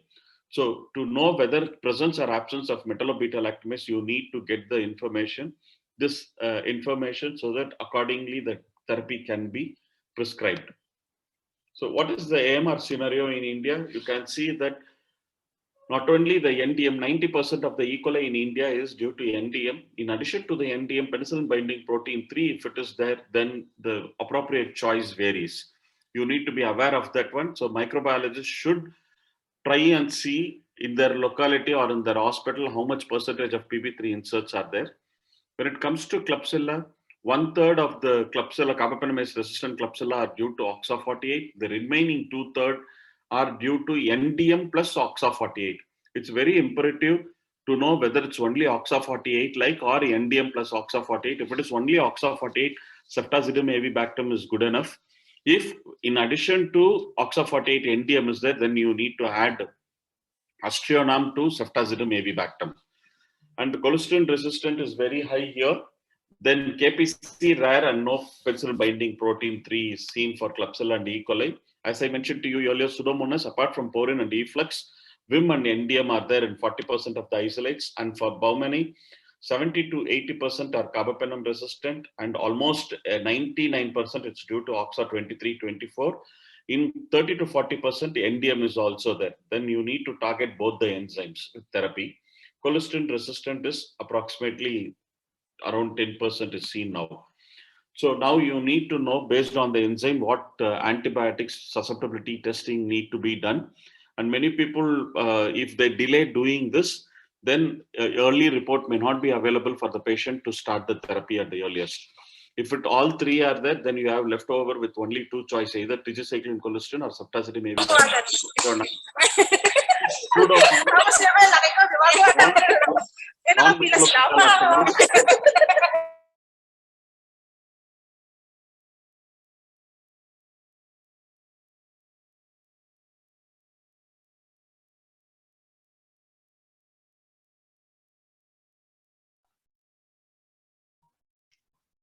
Dr. So Balaji, you're muted, sir.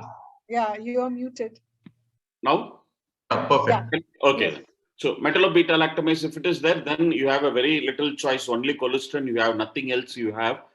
Maybe cefiderocol, once it's available in India, then you can save the patient. Until cefiderocol comes to India, there is going to be thousands of deaths. I don't know how long it's cefiderocol to come to India, whereas it's very much available in UK and US. Acinetobacter baumannii, you can see OXA 23 and NDM. If both are there, there is no, even if only one OXA 23 is there, we don't have any specific drugs. So irrespective of different combinations, everybody across the world, they have tried, they have seen 40% mortality. So it's cefiderocol is a good drug, but unfortunately it's not available in India. Next. So this needs to be tested, and the microbiologist has to rise to the occasion, because it's a time where they need to look for the synergy and then report for the combination. And I would like to say very clearly that synergy means it's not susceptible.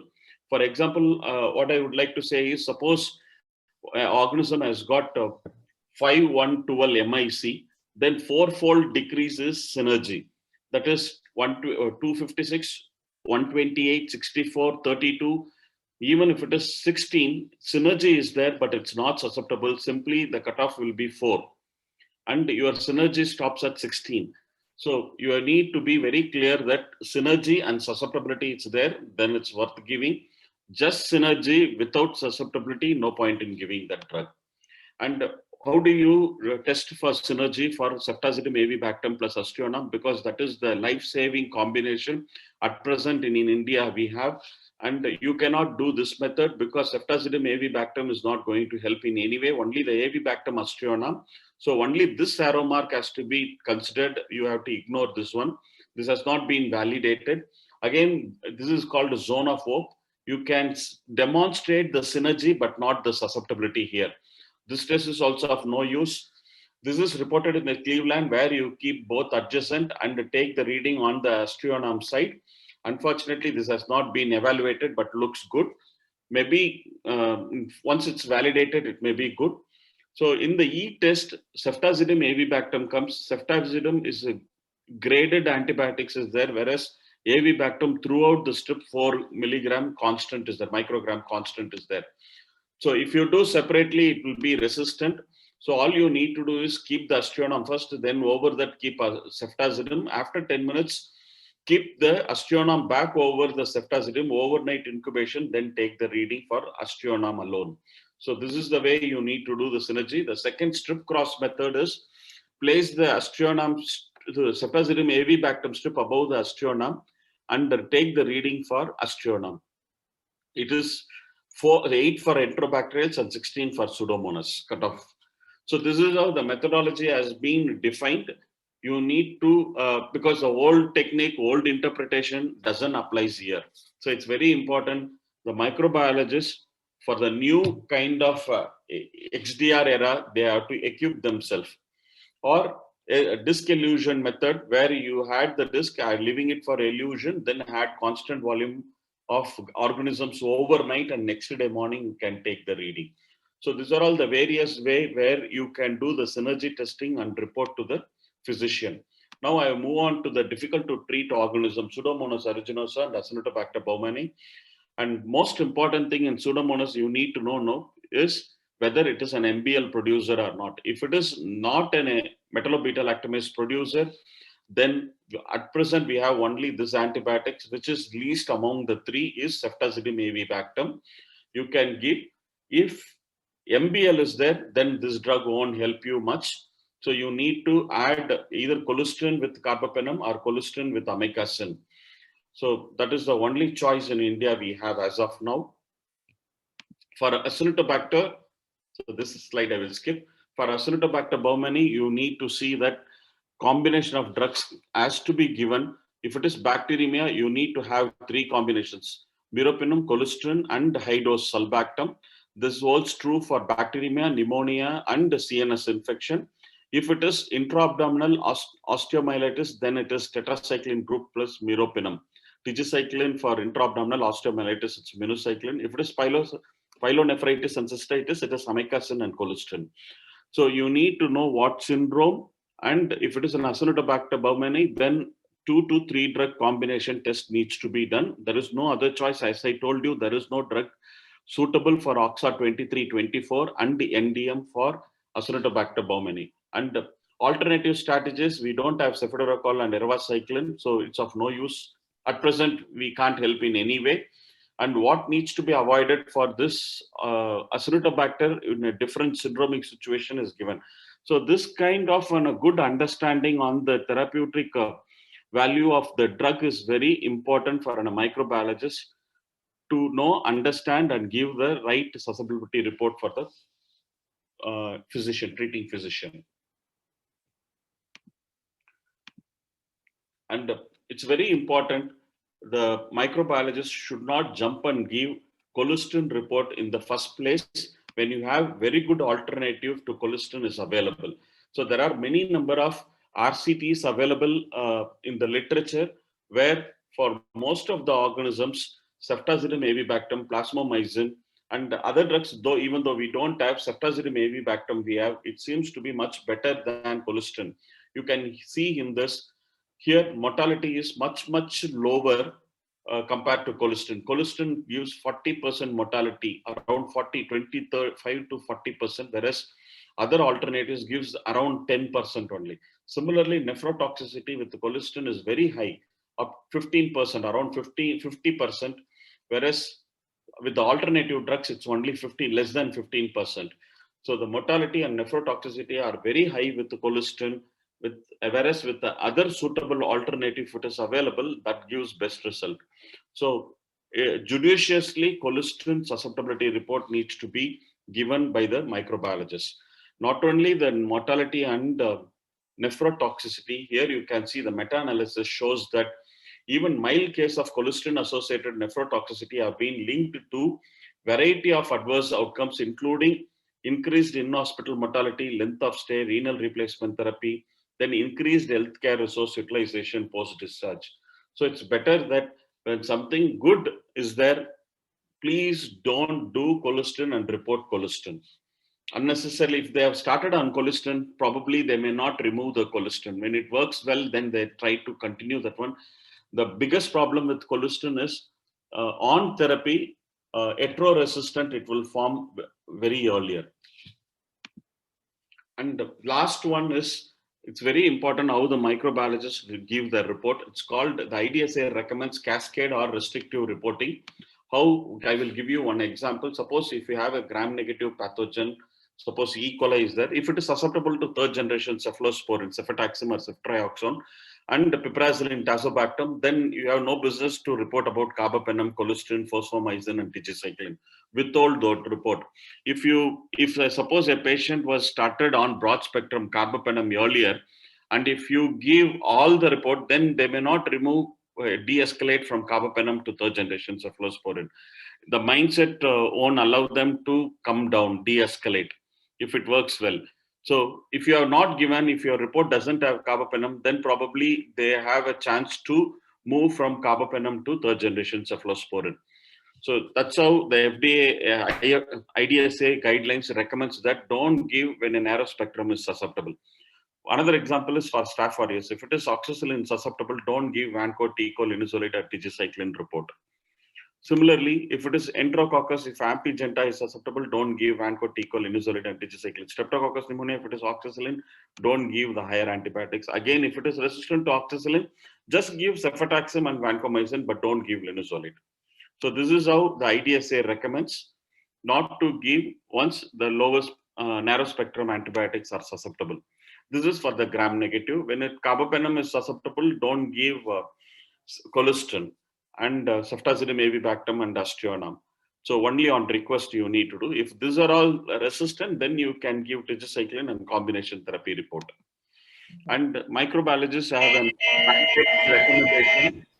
a recommendation to give cumulative antibiogram every 6 months or at least yearly. So this is our yearly report.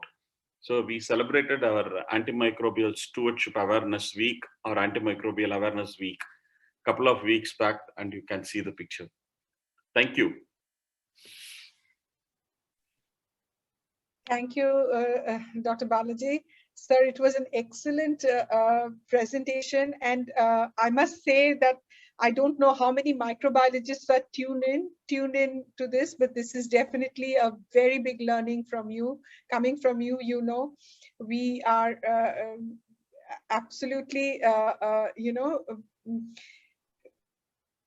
this learning is going to take us to make us learn a lot of things and take us to a lot of improvement, definitely improvement in microbiology reporting, which is very important. And probably this is a big role which the microbiologists play in the antibiotic stewardship process. Thank you, sir. We will, yes, we will expect some questions definitely at the end of the session. So please be around. Thank you. Okay, our next speaker is Madam Sangeeta Sudhir, who is our pharmacologist, and she will tell us about what is the role and how the pharmacologist, the pharmacist coordinate for antimicrobial stewardship. She has completed her Doctor of Pharmacy in 2016 from Amrita School of Pharmacy and from Amrita Vidyapeetham University. She worked as a clinical pharmacist in antimicrobial stewardship at AIIMS Kochi for a period of 3 years, where she has been instrumental in improving the appropriateness of antimicrobial prescriptions, carried out various research activities in the field of PKPD and CRE and improving patient outcome, along with various antimicrobial stewardship strategies. Currently, she is a research fellow in Indian Council of Medical Research Center for Disease Control, funded by National Task Force Project.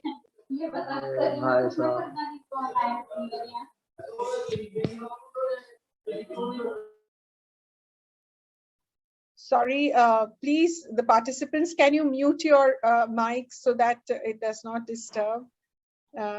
She is currently, Madam Sangeeta is a research fellow in ICMR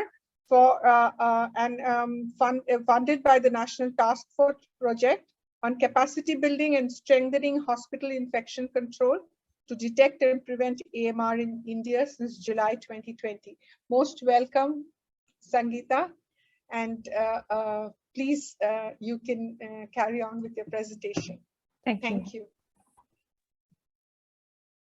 Thank you, Madam, for the introduction. And first of all, let me express my sincere gratitude to Sharmila Madam, Pooja Madam, and Sanjeev Sir for providing me this responsibility to speak on the role of pharmacist in antimicrobial stewardship.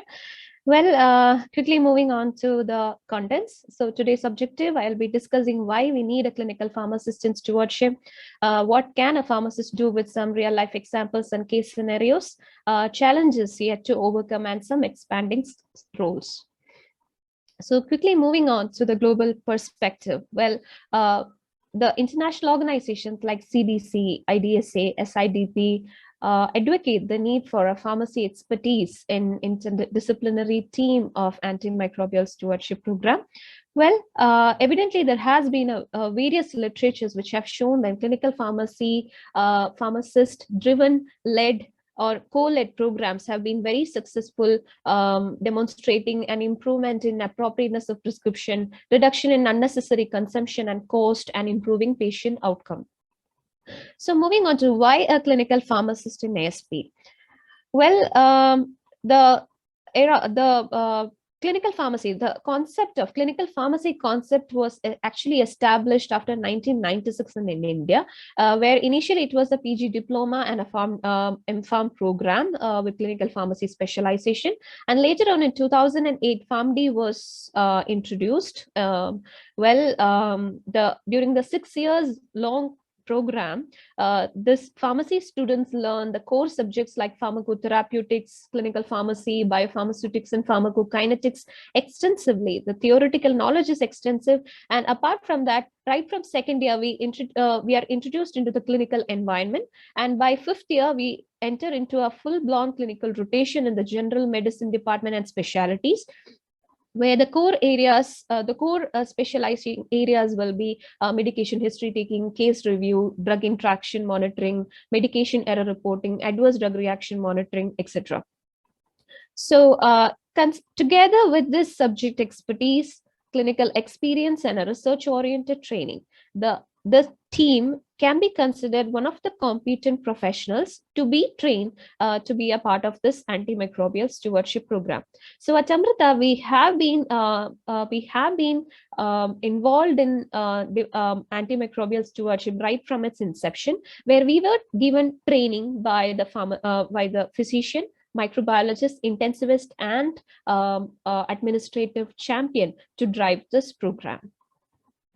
So American Society of Health System Pharmacists is an international organization which have given a statement guideline on what should be the roles and responsibilities of a stewardship pharmacist.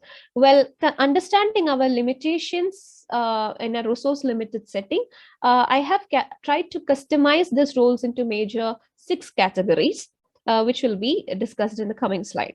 So quickly moving on to what are the roles in the routine clinical care pathways, I would like to briefly discuss these as some case scenarios. So moving on to the case one, This is a 68-year-old male patient admitted had a history of fever, vomiting, headache, followed by altered consciousness. He was diagnosed with fulminant Klebsiella meningitis, panventriculitis, panarachnoiditis, multiple brain abscess, and hydrocephalus. He was undergone emergency long tract EVD. Culture showed the CSF blood, although blood culture was negative, CSF culture showed Klebsiella pneumonia sensitive to colistin. Lab parameters was also suggestive of meningitis, and the treatment given was meropenem and colistin. So as you can see, as per the culture and susceptibility report, colistin is appropriate. However, considering the target site concentration, the target site, this cannot be considered as appropriate as colistin does not achieve adequate concentration in CNS. Well, the recommendation was to give an intrathecal colistin 1.25 lakh IV OD, as the patient already had an emergency an EVD extra EVD drain. So this was discussed with the team members, the doctors, the physician, microbiologist, and intensivist in the team, and the final approval is taken by the physician, and we filed this recommendation in a specially designed recommendation form, and will be communicated to the doctor over phone as well. So this was an example of a suggestion done by pharmacist in improving in selecting an appropriate drug. This is another example where a 28-year-old female patient was admitted with fever. She was diagnosed with pancytopenia, for which danazol was being given for 1 month, and was diagnosed with infective endocarditis. Blood culture showed Enterococcus faecium sensitive to vancomycin, teicoplanin, and linezolid. She was empirically given an injection cefoperazone sulbactam. But then after blood culture report came, she was switched to vancomycin. So in this case, creatinine clearance was actually, as you can see, there is an augmented creatinine clearance, and the CRP was also elevated. So we did the first vancomycin trough level before 3rd dose and found to be very, very low. I would like to say that therapeutic drug monitoring is something which is led by pharmacist and Amrita. Well, in 2018, TDM was implemented as a routine clinical service, and the guideline was developed by a pharmacist, and the interpretation and the clinical decision on the dose adjustment is taken by clinical pharmacist. Well, in this case, since the drug level was really low, our recommendation was to hike the dose to 1.5 gram BD as per the protocol, and we could improve the levels to 16.80, which is target concentration, and the CRP also improved, and we could prevent any clinical failure. This is another case where a 63-year-old female patient undergone hernia repair surgery from outside hospital. She was found to have a decreased urine output and started on with an HD session. She was also diagnosed with sepsis with AKI. Her urine and blood culture grew Candida tropicalis, and she was appropriately started with a caspofungin 70 mg followed by 50 mg. Her repeat blood culture showed no growth, and she had a clinical improvement. As you can see from this case, this seems to be very appropriate, but can we do any potential, are there any potential opportunities for stewardship here? Actually, as a pharmacist, this caspofungin is actually a bit expensive for the patient. If we need to, in a candidemia treatment, we may have to give for 14 days of treatment after the first negative culture. And to give this 14 days of caspofungin means the patient may either have to stay in the hospital or may have to go to a local hospital and have to pay for this expensive antibiotics on a daily basis. So what we can do was to switch this IV caspofungin to tablet fluconazole after 5 days of negative culture in order to complete 14 days. So we could do an early IV to oral switch and reduce an unnecessary treatment with an IV therapy, which was really expensive and could avoid any complication associated to that, and could also reduce the cost. This is another example Well, this is an 83-year-old male patient with a known case of hypertension, Parkinsonism, bilateral osteoarthritis, BPH, admitted to AIMS due to slurring of speech with deviation of angle of mouth. Patient had vomiting and urinary incontinence as well. And during the course of hospital, he had atrial fibrillation with high ventricular rate. He was managed with metoprolol. Lab parameters showed leukocytosis, elevated inflammatory markers, and the chest X-ray showed light lower zone haziness. Initial blood cultures was negative, but patient was clinically worsening and had rising inflammatory markers. Blood culture sent an empirically high to meropenem and fluconazole from PIPTAS. As the blood culture reported, it was Candida auris. So why I took this case is because is to show how a comprehensive candidemia care bundle ASP model works. Well, a critical care is generated. A critical care alert is generated from Department of Microbiology whenever a blood isolates a Candida. So this is a Candida auris as well, which really need much more prompt action. So once this critical alert is received to the clinical pharmacist promptly file a candidemia care bundle checklist in the patient file and will be informing to the physician. So the checklist will contain all the necessary guidelines for the management of candidemia in a nutshell, which includes prompt initiation of an antifungal in appropriate dose, removal of a central venous catheter, if any, doing a transesophageal echo, ophthalmology consultation, as well as if it is a Candida auris, necessary IPC measures to be taken. So in this case, this was a prompt management done by pharmacists, and fluconazole was changed to anidulafungin. CVC was removed, TEE and ophthalm consultation was done, and IPC measures were instituted. So one of the other significance in this candidemia care alert is that initially, when we did antimicrobial stewardship, we could see many cases where primary clinical care team considered Candida in blood to be as contaminants. So that was the time when in 2017, a candidemia care, comprehensive candidemia care bundle was implemented. Now, these were some case scenarios, and I would like to show some other potential opportunities in a nutshell. Well, clinical pharmacists are experienced in taking medication history, and this helps in doing a medication reconciliation where any kind of omission or duplication can be screened and eliminated then and there, right from doing a review of prescription. For example, we have seen many cases where patients will be taking oral medication from other hospitals, and they may miss to inform this to the doctor. So this actually influenced the decision making of right selection of an antibiotic. And as already discussed in the case scenario, how right drug selection is done, how dosing adjustments is done, frequency based on concentration, time dependent antibiotic. Now, appropriate administration is another potential opportunity where in many cases, some antibiotics has to be given as an extended infusion. For example, beta-lactams and meropenem, as it is time-dependent antibiotics, and some are given as IV push. For example, ertapenem can be given both as IV push and extended infusions. Hang time is yet another, which actually affects the PKPD of the drug. And in order to have an optimum dose and to prevent clinical failure, this part is actually important. Hang time is the thing where we have seen cases where doctor prescribe an antibiotic and the drug will be reaching to the patient after 4 or 5 hours due to many logistical issues, where it is estimated that the risk of mortality actually increases by 7.6% with each delay in hour. So this is another important area which we can do some major change.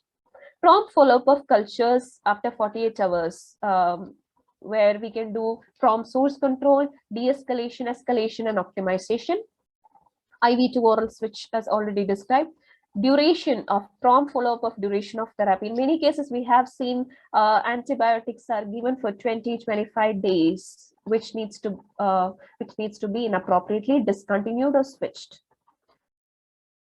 So apart from this, these are some other areas where pharmacists do play a major role. For example, drug interaction, imipenem given with the valganciclovir or ganciclovir causing seizure, potentiating seizure, ADR monitoring, where we have seen many cases where polymyxin given in 15 lakh units as a loading dose has actually caused neuromuscular blockade, causing chronic hypercapnic respiratory distress.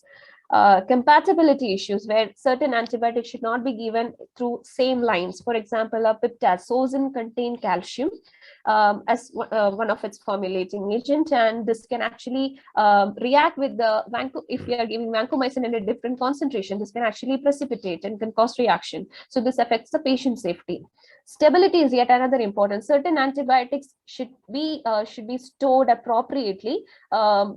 It may not be active or effective in room temperature after a particular period of time. Now, some other low-hanging fruits for clinical pharmacists include keeping a track of intrinsically resistant organisms, like treating Burkholderia with amikacin or ampicillin sulbactam is considered to be inappropriate. Specific conditions where immediate source control can be done, for example, candiduria.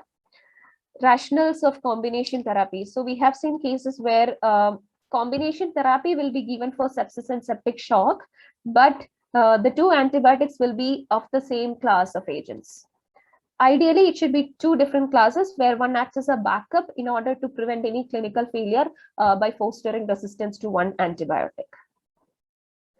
Various synergistic agents and keeping a track of what are the synergistic agents and antagonistic agents. For example, gentamicin and daptomycin actually bring about an antagonistic effect. Coming on to the synergistic part, gentamicin with colistin with gentamicin actually have more colony-forming reduction unit reduction compared to colistin and meropenem.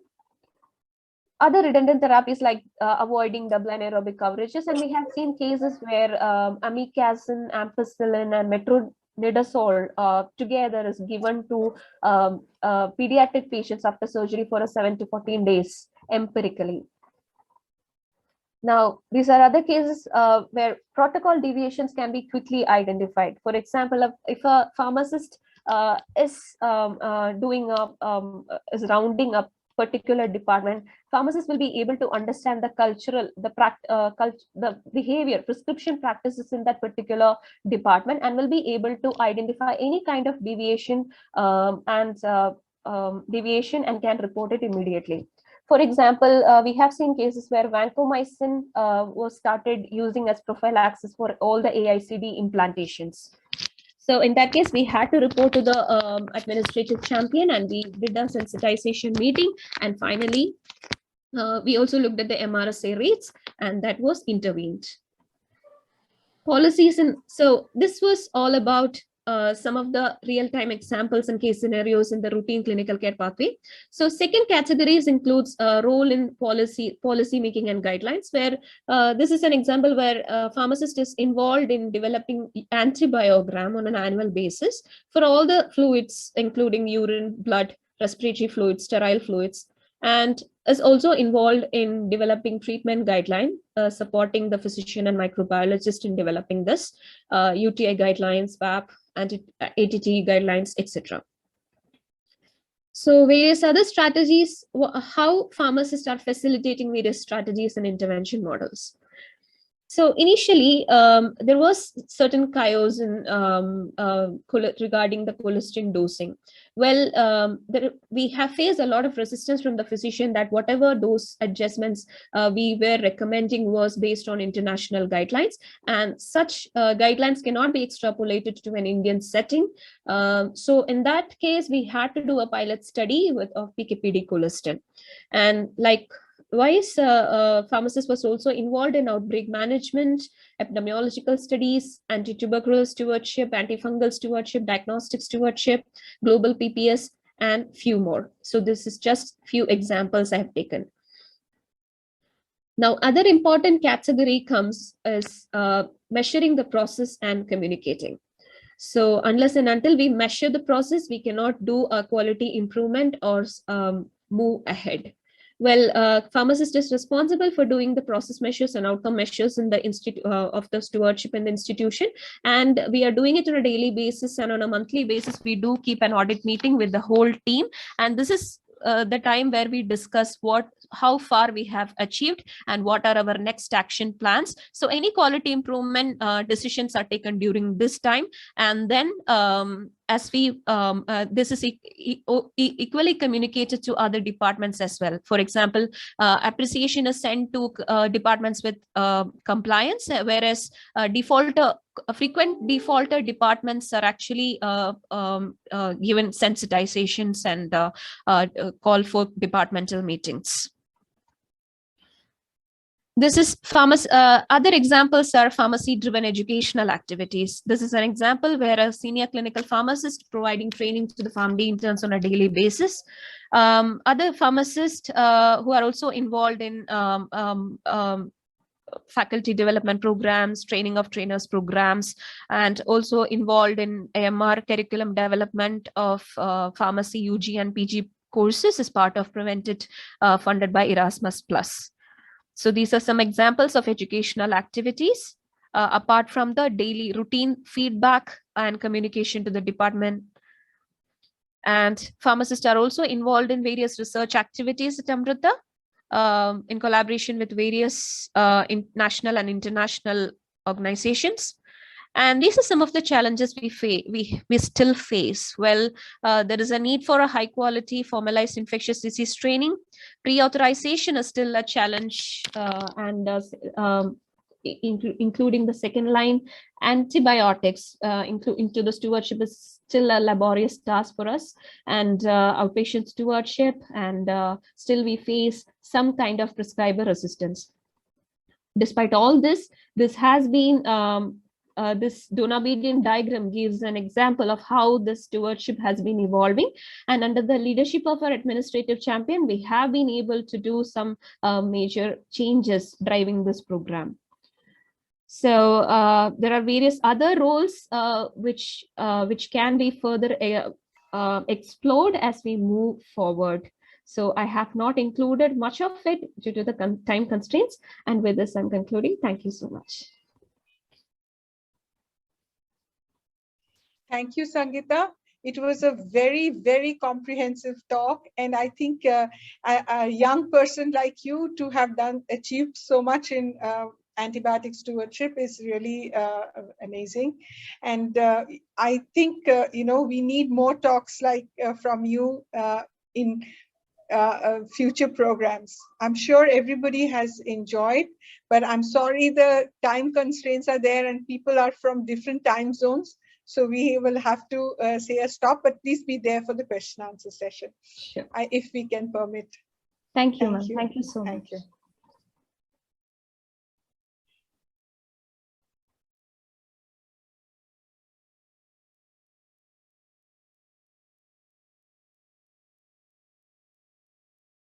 Well, our next talk is, do we have Dr. Jyoti Clara? Yes. Yes, oh, ma'am. Yes. I'm here. Thank you. Thank you for joining us. I think you're joining us from UK. Yes, ma'am. Okay, thank you so much. And let me introduce Dr. Jyoti Clara. She was, of course, recommended by Dr. Sanjeev Singh. He said that if you want one person to talk about the nursing contribution, that is definitely Dr. Jyoti Clara. She's the Director of Nursing in IHH Healthcare in India, Gleneagles Global Hospital. She's Vice President, Association of Nurse Executives in India, and Tamil Nadu State Official Member of CAHO, and alumni of CMCH Vellore. So we have two people from Vellore, Dr. Balaji and Dr. Jyoti Clara. She has many publications and research work, a PhD guide and co-guide and advisory members, and has developed a tested framework on nursing empowerment and accreditation preparedness, nursing leadership. I will hand over, because of the time constraint, I will hand over the talk to Dr. Jyoti Clara. Thank you, Dr. Jyoti. Thank you, ma'am. Thanks for those nice words of introduction. Thanks to Dr. Sanjeev for the trust that he had in me. Am I audible? Yes, you are. Thank you. Okay, so I'm here to speak next 15 minutes on, do nursing staff have an importance in antibiotic stewardship? I think the participants here and the experts here would always agree with me that nurses are pivotal role in playing the implementation of antibiotic stewardship. And here I'm going to present in 4 different buckets with summary on the 4. Nursing focus, components of nursing protocol and antibiotic stewardship and nurses role, concept to uphold, and the team to develop the policy. When we say nurses can make a difference in antibiotic stewardship program, I think they are in the middle in the hospital. Although the leadership from nursing and the nurses, those who play at the ground level, play a vital role, there is a great gap as of now in taking antibiotic stewardship program forward. But however, I would like to tell that nurses should be aware about the safe and appropriate use of antibiotic drugs, not only of antibacterial, but also on fungal, antiviral, and antiparasites.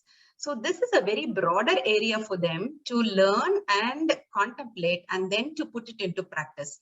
Of course, protocols and guidelines of the hospital certainly helps nurses to propel forward in implementation.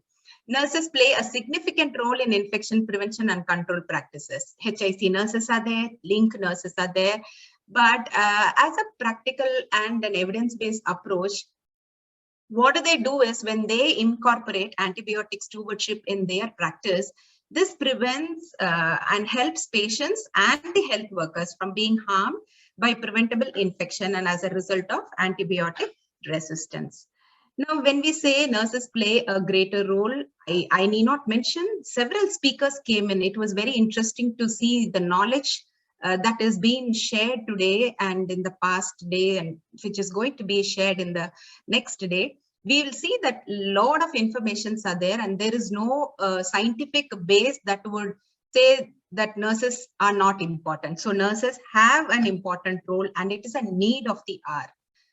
When we think of the role, what is the role that a nurse could play in antibiotic stewardship? She plays a greater role, like her competency is very important. Base to her competency is the knowledge. Attitude is very important and significant because attitude drives the translation of knowledge to practice. So all 3 are very much significant, and that is what is a training module that antibiotic stewardship program is focusing on. This is basically for the better compliance and better monitoring and see better outcome. I have put in one single picture, and this picture is a significant picture and a signature picture to us to understand the percentage of nurses' role in contributing towards successful antibiotic stewardship program. Nurses don't play in each of the buckets 100%, but they have a part to play. Like for an example, if you see the prescribing role, doctors prescribe, yes, but what nurses do is they always see when there is a therapeutic duplication or when there is something that is need to be alerted to the consultants. They come up and then they recommend using the ISBAR, and that is where it is cautioning. And when you see 100% monitoring of antibiotic consumption, yes, blood level maintenance, right time administration, without wasting, but many times even a small study when we conducted during the COVID pandemic, we saw that the antibiotic that is being taken from the vial or a syringe, which is not completely taken but discarded towards the end. So which is saying very clearly that nurses have to be very careful in seeing that every drop is being given to the patient and not being wasted. This may be a very simple point, but this is very significant as a nurse's role in maintaining the antibiotic stewardship. And we could see the complete percentage distribution across the monitoring of consumption and then reassessment after culture report, and how empowered is she to communicate to doctors to say that there is a change that is required, there is a report that has come. Just taking a blood and sending it to the lab is not enough. She should know what is the turnaround time and she or he should collect the report and ensure it is escalated, because they are at the bedside 24 hours by 7 and around the clock and assessing the patient. Not only that, while administering, the carefulness, and after administering, what do? Like they have to monitor how the patient is progressing. If there is a progress, yes, they have to document and communicate. If there is no, then this also have to be communicated in the rounds, doctor's rounds. And also when the doctor's rounds are not there, they have to recommend by ensuring that their communication is appropriate to the treating physician or a clinician.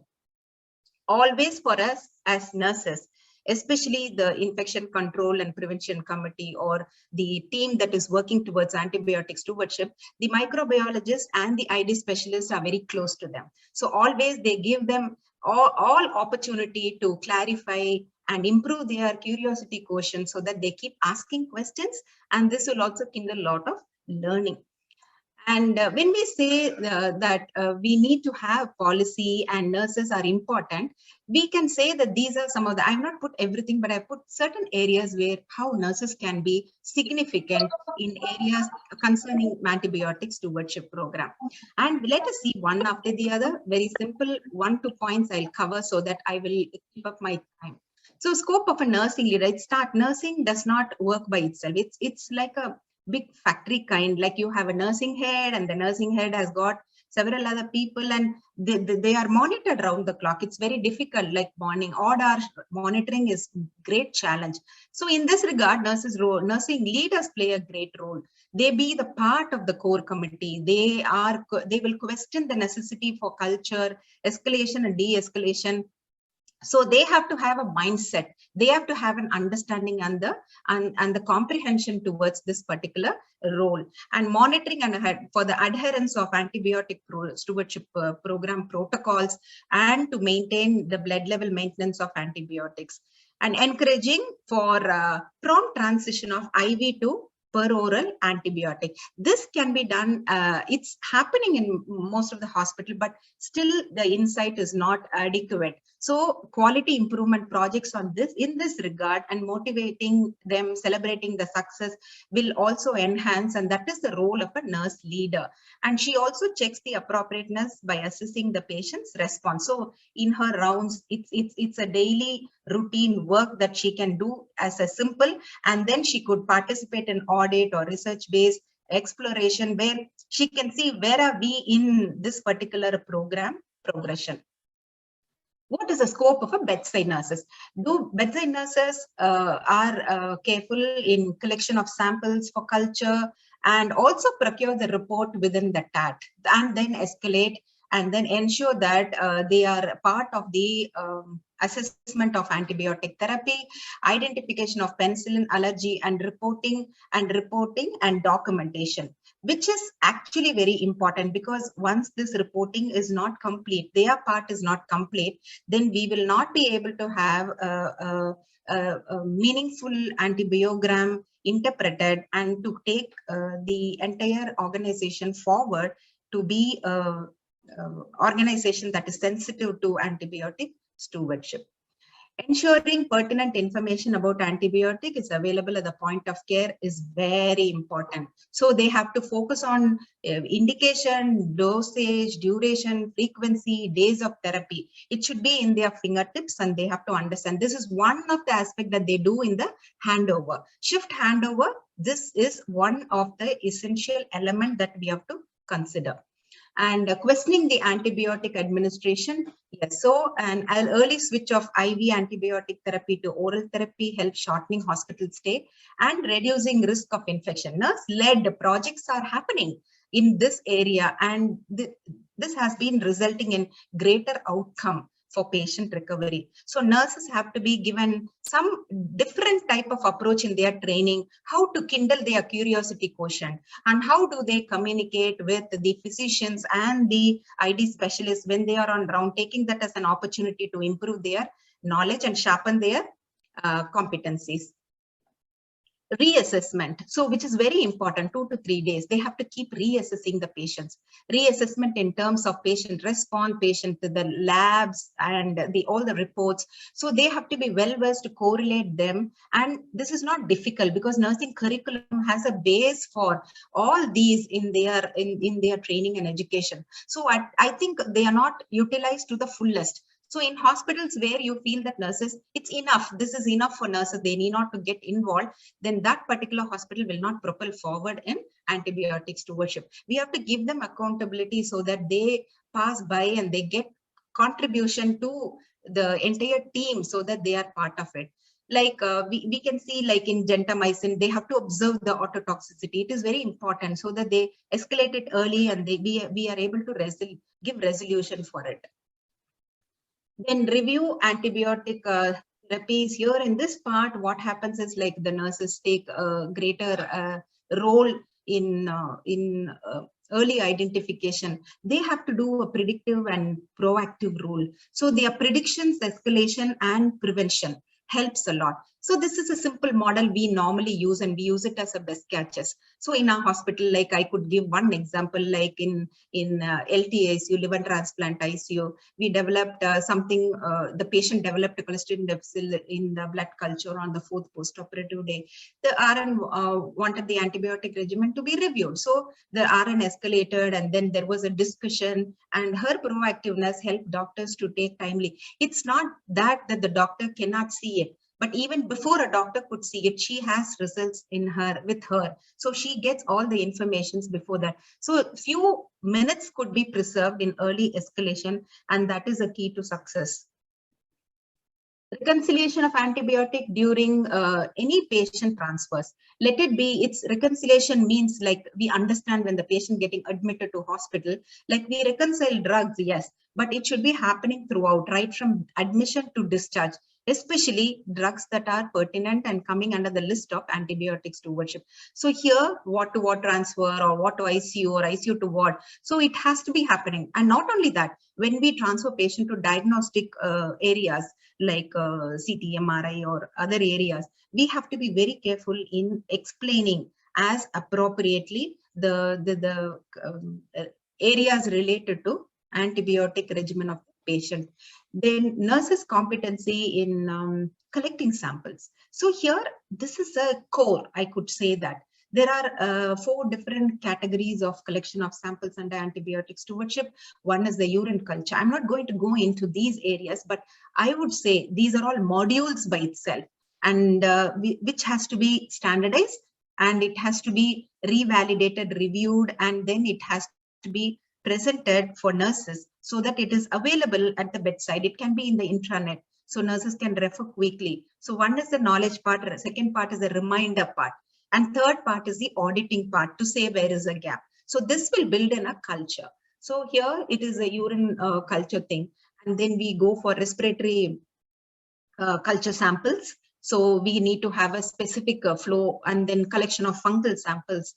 Then we have collection of viral samples. So these are some of the things that we have to very clearly document, and it should be an approved protocol for the nurses. Okay, so the next part is identification of penicillin allergy. Did you know that penicillin is the most commonly reported drug allergies? 9 out of 10 patients are not truly allergic, but then what happens is like we need to have a clear understanding for the nurses. So the nurses are there at the bedside, their observation. Many times we say that nurses have to observe, assess. So a nursing assessment is something very special. So it is just not overall vital signs, temperature, pulse, respiration. No, it is assessment of patient totally. So that kind of assessment has to happen every 4th hourly in the ward and every 2 hourly in the ICUs. And specifically when the patient is on penicillin, the assessment has to be very clearly documented, and it has also be handed over to the next shift. And reporting and documentation plays a greater role. Nurses' involvement in documentation at all points. See, like right from taking a culture, the time is very important. Of course, we have got all IT innovations involved, and we are able to have a time tracking and all. But then there are certain things that is still subjective, where we have to have the trust of nurses, and the documentation is very important. And we have to have complete documentation of the patient's profile, including the age, record what antibiotic the patient has received before and after the culture, and all A to Z, all the aspects related to antibiotic stewardship, right from the time of patient coming in and going, has to be documented precisely in the record, because those are the one that helps us to analyze and then to assess the progress of the patient. Now, the nurse's role is important in all areas pertaining to one, the antibiotic stewardship nursing team development. It is like a project. It's like a campaign. We have to collect and orient people, and this leader has to show the way. So leader has to show the way, HIC nurse, the nursing leaders, the nursing link HIC nurses. The nurses have to become part of it. Then role of a nurse, and they when they champion it, what happens is they take the ownership. They know that they are going to do something and they are going to be celebrated on the area. So they have to be given some freedom on areas. This is pure to nursing. Nursing domain areas are identified and they have to follow that, and then they can have a successful campaigning program developed. Phases are put to the roles, phases are put to the activities, and then what we can do is like we can have a complete training. Training can be either face to face, and you can do multi-modal. Nowadays you have the learning framework, or you have various other methodologies like videoing, or probably you can have various methods. Like some of the nurses are very good in auditory learners, some are having visual learning. So depends on the nursing. Use a multi-modal method to develop a learning management system module for them, so that when you keep teaching, like initially people will be very interested, continue the teaching and all. So okay, there is a function that comes, or maybe a celebration that comes, maybe that some crisis comes in the institution, then this training becomes a second priority. So even in COVID, we have seen that. So when you have a proper module as a LMS system, it can be, the nurses can use that as a module that they can use by themselves. Infection surveillance is the other thing. And the antibiotic stewardship communication, very, very important. We can see some of the models that nurses are using in communication, like escalation matrix, bar, and we have asked ABC component. So these are some of the things which we can actually make it as a habit and a DNA in the organization, so that every nurse is able to speak the language of antibiotic stewardship, and we are common and univocal in speaking the antibiotic stewardship language for nurses. And we can use a PDCA model to see that what are we trying to accomplish, and how we will know a change is an important thing, and what change can we make that will result in improvement. So such models can be given as a thought process. So ideation is very important. Kindle the ideation. Nurses are very smart. They'll come forward. It can be individual to nursing, or it can be in collaboration with other departments. So in summary, I would say that nurses are very important and vital. And nursing protocol on antibiotic stewardship complements success of hospital antibiotic program.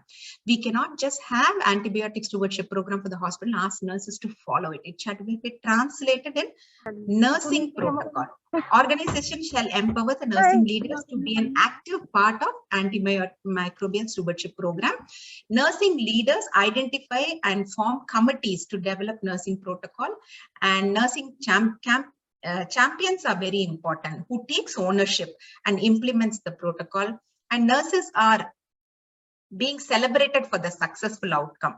And this has to be right from the top management level, mid management level, and at the functional level. CEO was walking around and then having one word of appreciation to the nurse that she has done something nice. So because of her, the patient is going home early. Because of her complaints to antibiotic stewardship, makes a vast differences.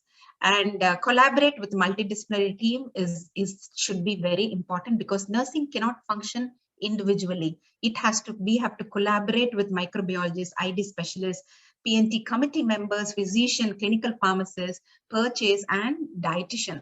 So they work in collaboration with all of them, so that they are part of the implementation of the program, and they also share the celebration when the outcome happens. And I would say that I'm much privileged to work in an organization where we have complete support of microbiologists and ID specialists and the top management to take antibiotic stewardship forward and motivate ideation for innovation through nurses-led QIPs. We have to allow nurses to lead small projects where we are able to see the improvement in the compliances. So let us invest in nursing awareness, empowerment, and knowledge building, which is going to be a base for us to have a better India and to have a safer India, implementing antibiotic stewardship in a larger platform.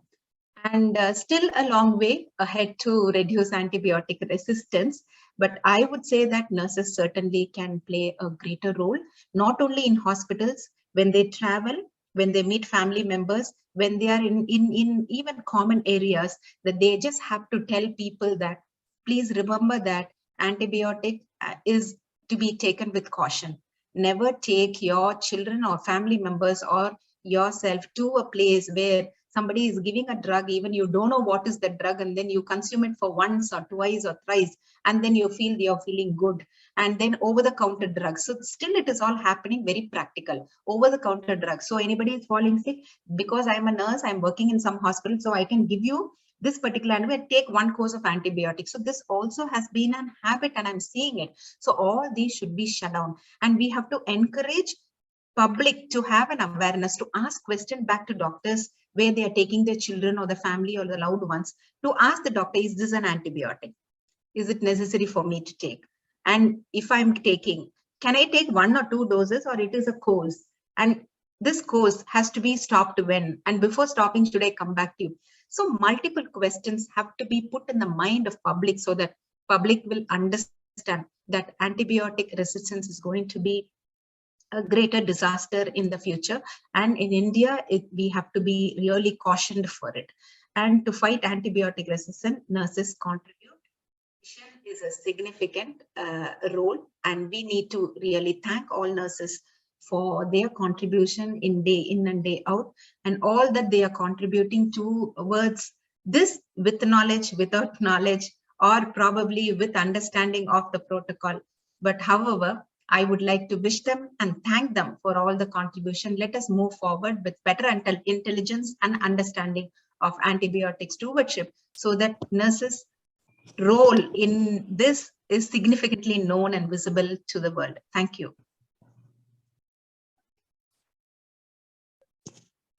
Thank you, Dr. Jyoti Clara. It is a very important role the nurses have to play. It reminds me of one of my nephrology head professors, who had said that, you can run a hospital with B-grade clinicians, but you can never run it well without A-class nurses. So that is the importance of nursing. And our time has come when we stop working in silos and move together as a team. Please be there for the questions. Thank you so much. We are running short of time, so I will now quickly introduce my next speaker, Mr. Rajiv Sikka. He's a different specialty, but very important in today's world. He is the Chief Information Officer of Medanta Group of Hospitals, and he has 3 decades of career. He has a perfect blend of having worked across sectors, multiple functions in the current role. Rajiv is responsible for group IT functions covering digital transformation initiatives and IT operations. I must tell you that I have a very special relationship with Rajiv, because when he first joined the organization, he was so inquisitive and so curious about infection prevention and antibiotic stewardship that I still have it very clearly in my memory. And I'm so glad that he's here to share his experience on what he has done in antimicrobial stewardship program in Medanta. Rajiv, thank you. This other way round, ma'am. Thank you very much. So for the listeners and also all the specialists, one big disclaimer that I am not a clinical person. Only 2 medicines are known to me. One is paracetamol, and recently I learned about erythromycin. So with this, I'll start the session.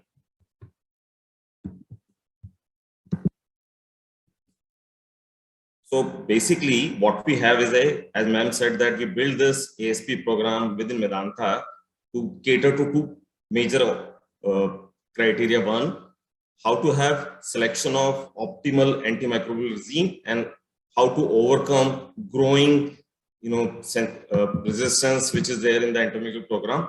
And what we did is that it was a complete workflow driven program which has built-in CDSS alerts. Alerts are nothing but tasks which are given to various stakeholders to perform their activities, and that too on their handheld device which is mobile, so that folks don't have to go to the desktop or a laptop to figure it out whether the task is there or not. And then all of these workflows had very well defined SLAs in terms of activity to be carried out, and in that particular case an activity is not done, it is going to escalate to the next level, which are again 100% configurable. And then we have a lot of KPIs which are very, very relevant for a clinician like you who do and breathe this on a day-to-day basis. I'll not go to each and every one of these in this. Obviously, when you talk about ASP, it means empirical therapy when the suspected infection is there, or definitive therapy when you have infection is confirmed with or without organism. And surgical prophylaxis, we don't have it right now implemented in Medanta, but we have that software configured in the solution part. And then ADR, including all the incident which are there in any such regime. And then what we have is, this is the most loved part, that I don't have to wait for 6 months or 1 year to have my antimicrobial program generating the graph after a certain period. It is generated real time at any given instant with the last empirical therapy or definitive therapy which is entered into the software. And going slow. So, this is a typical workflow which is there catering to empirical therapy, definitive therapy, and surgical prophylaxis.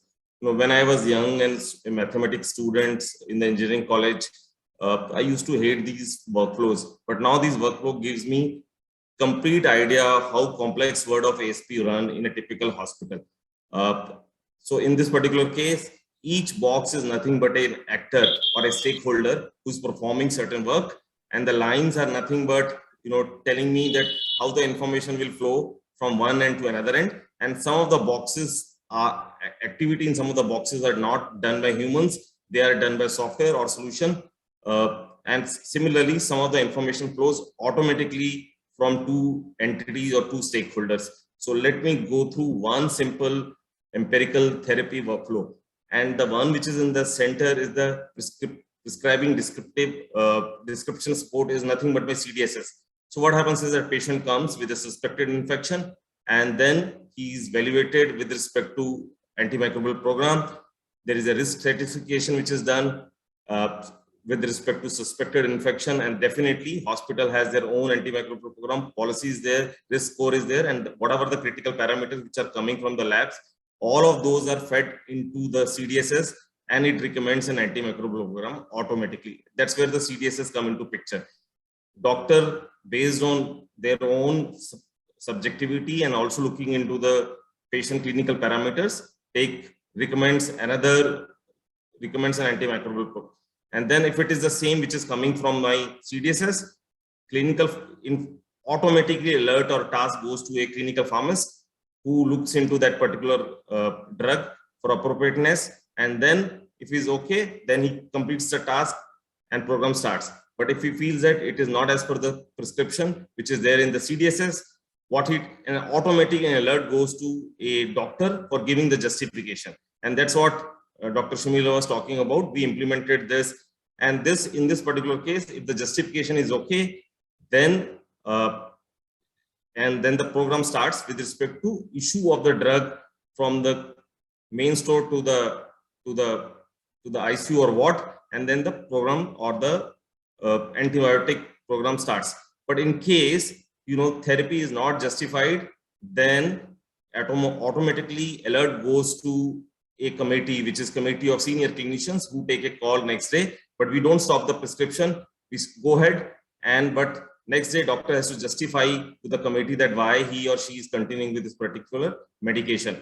But in this particular case, if the doctor feels that no, I still have to, change the medication or de-escalate the therapy, then again it is noted in the system so that we have a complete KPI reporting at a later stage on why this particular activity was de-escalated. So similar stuff is there for a definitive therapy. I'm not going to go into this, but if you look into the whole stuff, in this particular case, trigger point is that when the cultural report comes and then information goes again to the doctor, there could be a situation in which organism is detected or not detected. It is not detected, then again doctor has a choice either to continue with the therapy or not to continue with the therapy. In case he's continuing with the therapy, whether the same therapy or he's de-escalating the therapy, all that algorithms are built into this ecosystem. Each and every activity which is done by either a clinical pharmacist or by a doctor in terms of justification is recorded into the system and helps in helps to the senior management, which is the clinical management, to take a call on how to define such antimicrobial program. I am not going to go into the surgical because we are not using it, but what we have is that how these systems look like. As soon as a patient comes, each doctor has complete list of their patients in their handheld device. What doctor does is that it looks into the patient list which are admitted under him and then selects a patient for giving him a antimicrobial, based on the suspected infection. And once patient is selected, then software itself, which is the solution itself, the CTSS part, recommends the antimicrobial. This is based on the usage of pattern and ML and also on the past information which we have for this particular regime or therapy. Now, in this particular case, as soon as the doctor is going to pick up the antimicrobial based on the patient stratification, doctor is going to see all the parameters which are automatically coming from the labs, including the medications, including the lab scores, and then he has a option to either continue or modify and justify it. And then it automatically task goes to the clinical pharmacist for appropriateness review, and then again that whatever flow we discussed in the past, complete flow happens, which means that if the clinical pharmacist feel that this is not as per the hospital policy, he escalated further. Otherwise, he authorized this particular medicines. Same thing is there in the definitive therapy. I think it will not be appropriate for me to talk about such detailed stuff for the people who do this for their living. Only stuff in this particular case is that when doctor is doing this, he sees the culture report and also with the organism detected or not detected, along with the drug sensitivity, which is as per the antimicrobial program in Medanta, or as a matter of fact in any hospital. This is about incident management. What we have is that this is like a quality form which either nurse or clinical pharmacist or the doctors or the quality people take it next to the bedside. They figure it out what kind of incident is this, whether it's a patient fall or medication error or ADR. In case it is an ADR, then what kind of activities has to be carried out.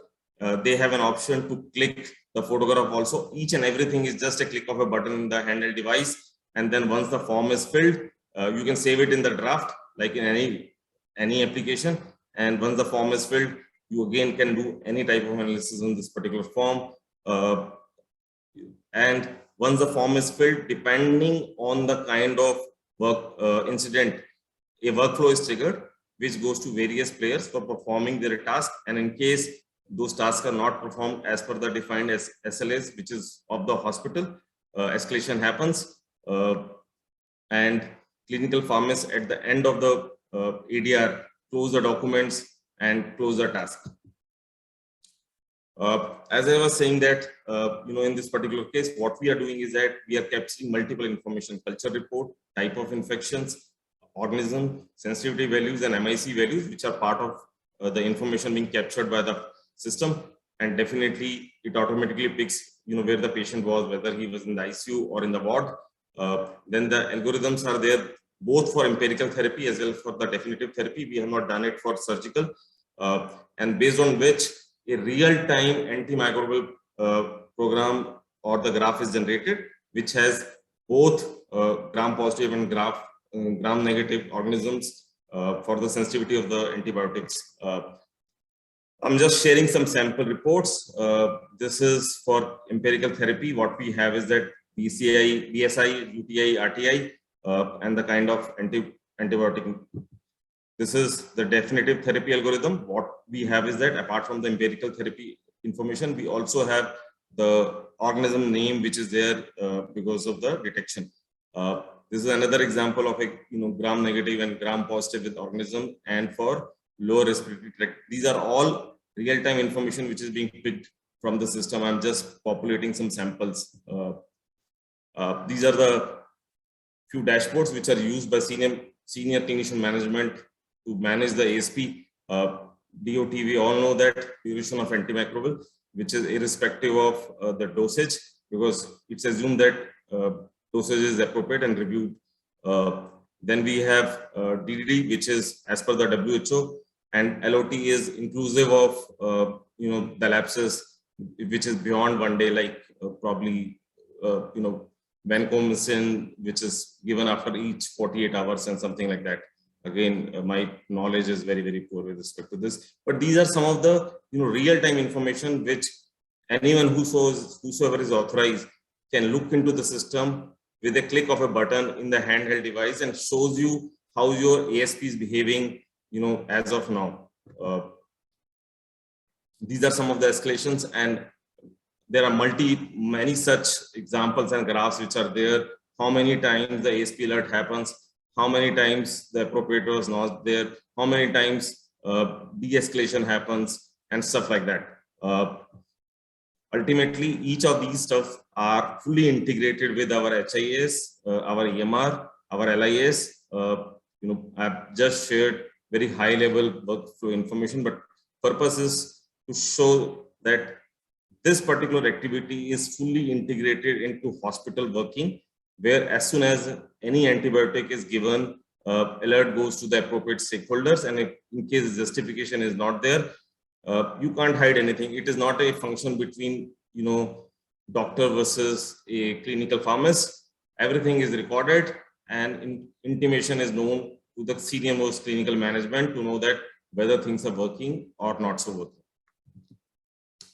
That's it. Dr. Sharmila, all yours. Yeah, thank you, Rajiv. It is amazing to see how much you have, how much of a doctor you have become over the years. Thank you so much. From paracetamol to erythromycin.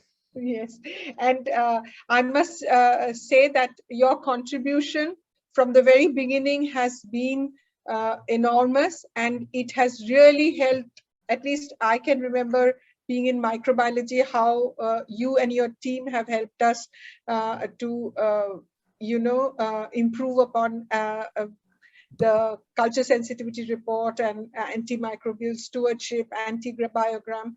I really thank you for your contribution, and I hope you're going to be there always to support us.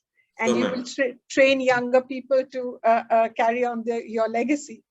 Ma'am, I'm also very young. Yes, of course you are. Thank you. I must say that we are running out of time, and we have already crossed 10 minutes of our scheduled time. So I will not go into too many questions, but there are a few questions which may I ask from the participants. One, Dr. Jyoti, are you there? Yes, ma'am. Yeah, Dr. Jyoti and Dr. Jyoti Clara and Dr. Jyoti Somani. I have a question for Dr. Jyoti Somani now.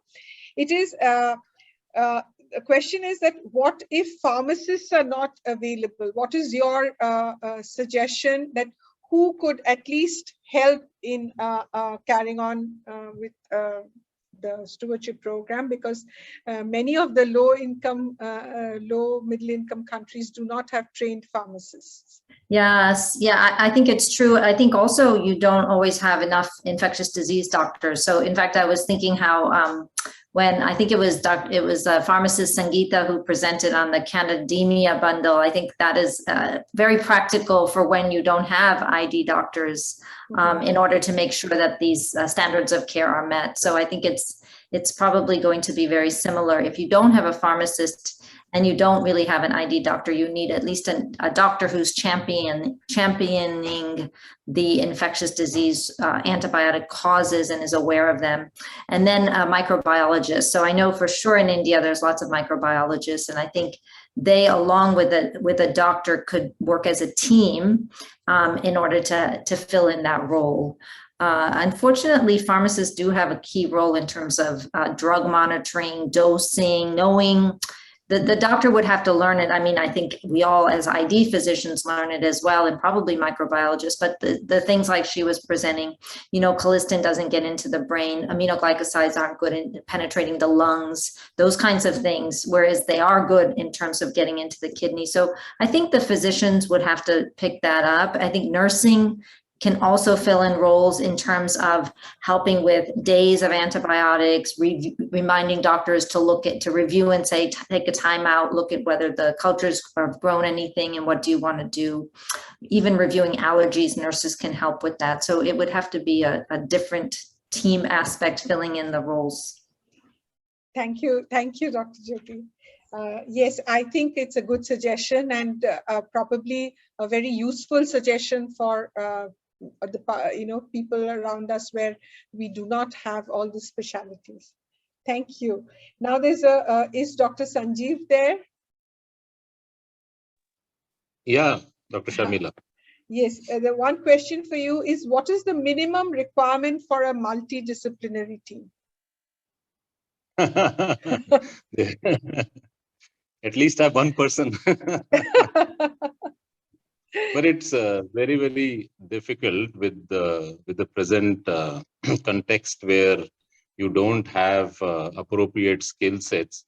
It is difficult. But right now, as Dr. Jyoti said, is the microbiologists who have taken this baton, and they are doing a stupendous job. And they are large in number, though we still see many of the private hospitals not having microbiologists. Many of the labs don't have microbiologists, but still reports go out. So my take would be the microbiologist is going to be the key if there is only one person. And internists should also chip in, because I think they, they are the greatest prescribers. Plus, they are the one who would be able to sort of drive it, because they know the PKPD, they know the bioavailability, they know the disease-wise prescription pattern. So I think these two would be the greatest pick. But if we can create a team, if we can show a cost-effective cost-benefit analysis, I think that would be the greatest ingredient to a good stewardship program. And good patient outcome. So thank you, Dr. Sanjeev. Is Dr. Dhruv Chaudhary still there? There's one question for him.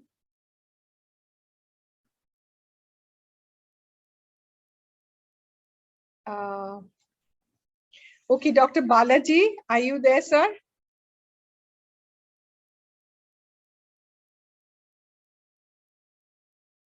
Well, I think they are not there. And Sangeeta, I think everybody wants to know about your Candida care. So please, could you share this with the participants, and maybe we can also get your PDF of your presentation to share it with all the participants. Sure, madam. Sure, madam. And this Candidemia Care Bundle was actually adopted from Infectious Disease Society of America guidelines. I think your contribution to ASP is immense, and we should never, all of us should try and have a clinical pharmacist almost as good as you. Thank you. Thank you so much. And one question for Dr. Jyoti Clara, that is that we would like to know whether there is any chance of incorporating AMS and infection control training within the nurses' curriculum? Is there any provision? Yes, there is a provision. Recently, Indian Nursing Council has revised the nursing curriculum. But however, any time when we write, because I'm also was in the member of education committee, anytime we want to incorporate this into our curriculum, we can write a mail. Probably it can come out as a resolution from this conference. And once this conference is completed, I can help your organizing committee to develop a resolution, and we can put forth to Indian Nursing Council where the curriculum will be accepted. And it can be incorporated in the subsequent curriculum revision. This is formal introduction. Informally, I think many hospitals, we have a module developed for antibiotic stewardship for nurses, and that is as a component within the HIC program for nurses. So I think this is a very important aspect that we are discussing. And if we are able to develop a short course, like 3 days course or a 5 days course, which is certified, I think many of the nurses will be interested to take, and leaders and the organizations also would really be happy to have such courses. Thank you. There is a question from Dr. Revati Sridhar from NUH Singapore. She's going to put in the question. Revati, will you put up your question, please?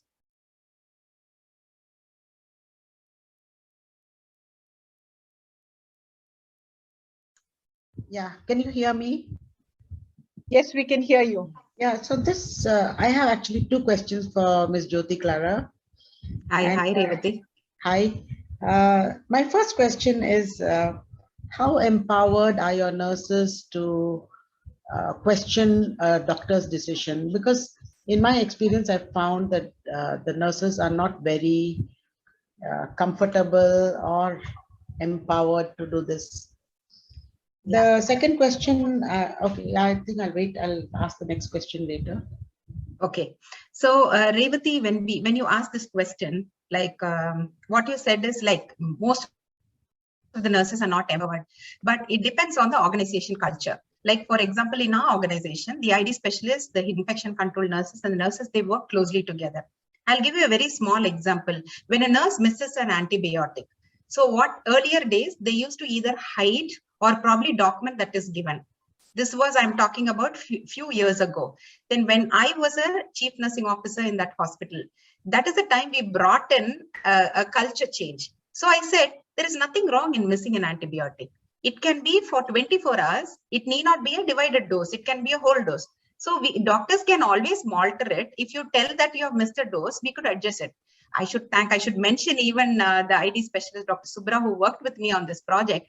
You know, nurses don't fear now. They go back and say, I have missed a dose. So what we do is earlier it was doctors. Now it is the treating whoever doctor prescribe only, no, the infection control nurse herself takes the responsibility. So they change the order and then they say, okay, next dose you give this time, next dose this time. So within 24 hours, the dose is given to patient. And from there on, you continue the routine dose timings. So nurses don't have fear. So they came forward.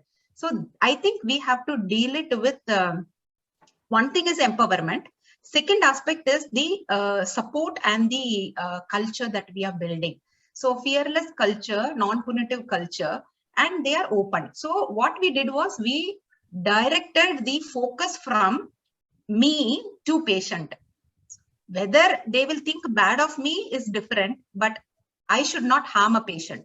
So for patient first is the philosophy that is being drilled into their mind. So for patient, when they speak, no, everybody will be happy. And whoever comes forward and says the first thing that I've committed a mistake, their name will be put as a bravo. Bravo, you're very brave. So what happens is, oh, I am brave when I inform, when I missed something, or when I've committed something wrong, when I've admitted something wrong. So they come forward. So the second mistake only is when they hide. So when we put in a error prevention, error reporting, culture building exercise, we did it. However, answering to your question, It's a $1 million question. India is a wide variety of culture and mix we have. So it depends. Some hospitals still we have that challenge. Nurses cannot even question. And some hospitals we do. It all depends on the power that is given to the nursing leader and the support that the ID specialist and the microbiologist and HAC committee is doing. And again, the competency of the nurses that they prove at the ground level. So all these are a mix that we could consider when we see how the nurses are able to escalate to doctors. Thank you. I think you also mentioned something about a nurse champion as part of the program. Yes. Yes. So this.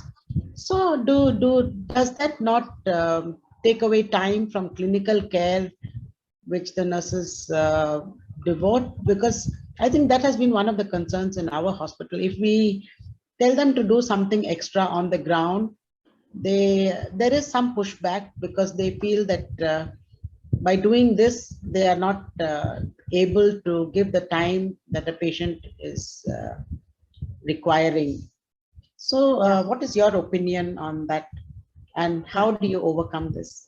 Yeah, Revati, it is a very practical experience that I went through. So one thing is like we have to make nurses understand all these they are doing is for their own progress.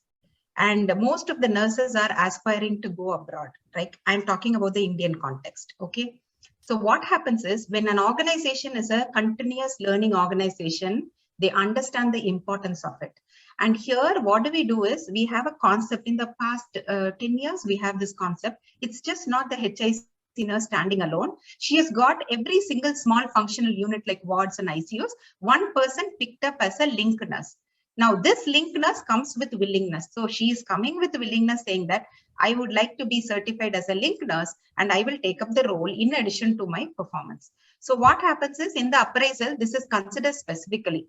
And this particular nurse is having opportunity to grow as a team leader and above because of her involvement and contribution. So it is like a carrot for them. At the same time, the nurses are also happy to do this because not everybody, there are still nurses. And we have ranked our competency this way. Like level 1, they cannot do anything. Level 2, they can do certain competencies only with supervision or maybe with support. Level 3 is they are independent, competent, and they can function at the bedside and they don't need supervision. But we didn't stop with that. We went to level 4 competency. What is it? Is like they partake in such activities, they are able to train others, they are able to contribute, they are able to involve in quality improvement. They are the level 4. Unless you reach level 4, you will never get promotion to the next level. Level 3 are come, do your best, go back. So this is what some nurses do prefer to stay in this level itself. But unless they travel to level 4, they will not be helping us or an organization to grow. So the growth mindset, fixed mindset to growth mindset is traveling with competency 3 to competency 4. So the same concept we have applied for the link nurses. So they came forward and they are accepting it. And then they are doing, sometimes they have to give some extra time. But as time goes, they will try to bring the team within their expectation. So the entire culture changes and their work becomes a little lighter. And every Wednesday, they all meet together as a link nurses. They learn about, and every Wednesday, we invite somebody, like a nursing leader comes once, maybe a microbiologist comes one, ID specialist comes once. We'll talk about the bug of the month and what is that new drug that has come in, what is the new lab test that has come in. So every week they go back and then they share the same information with their team in the ward.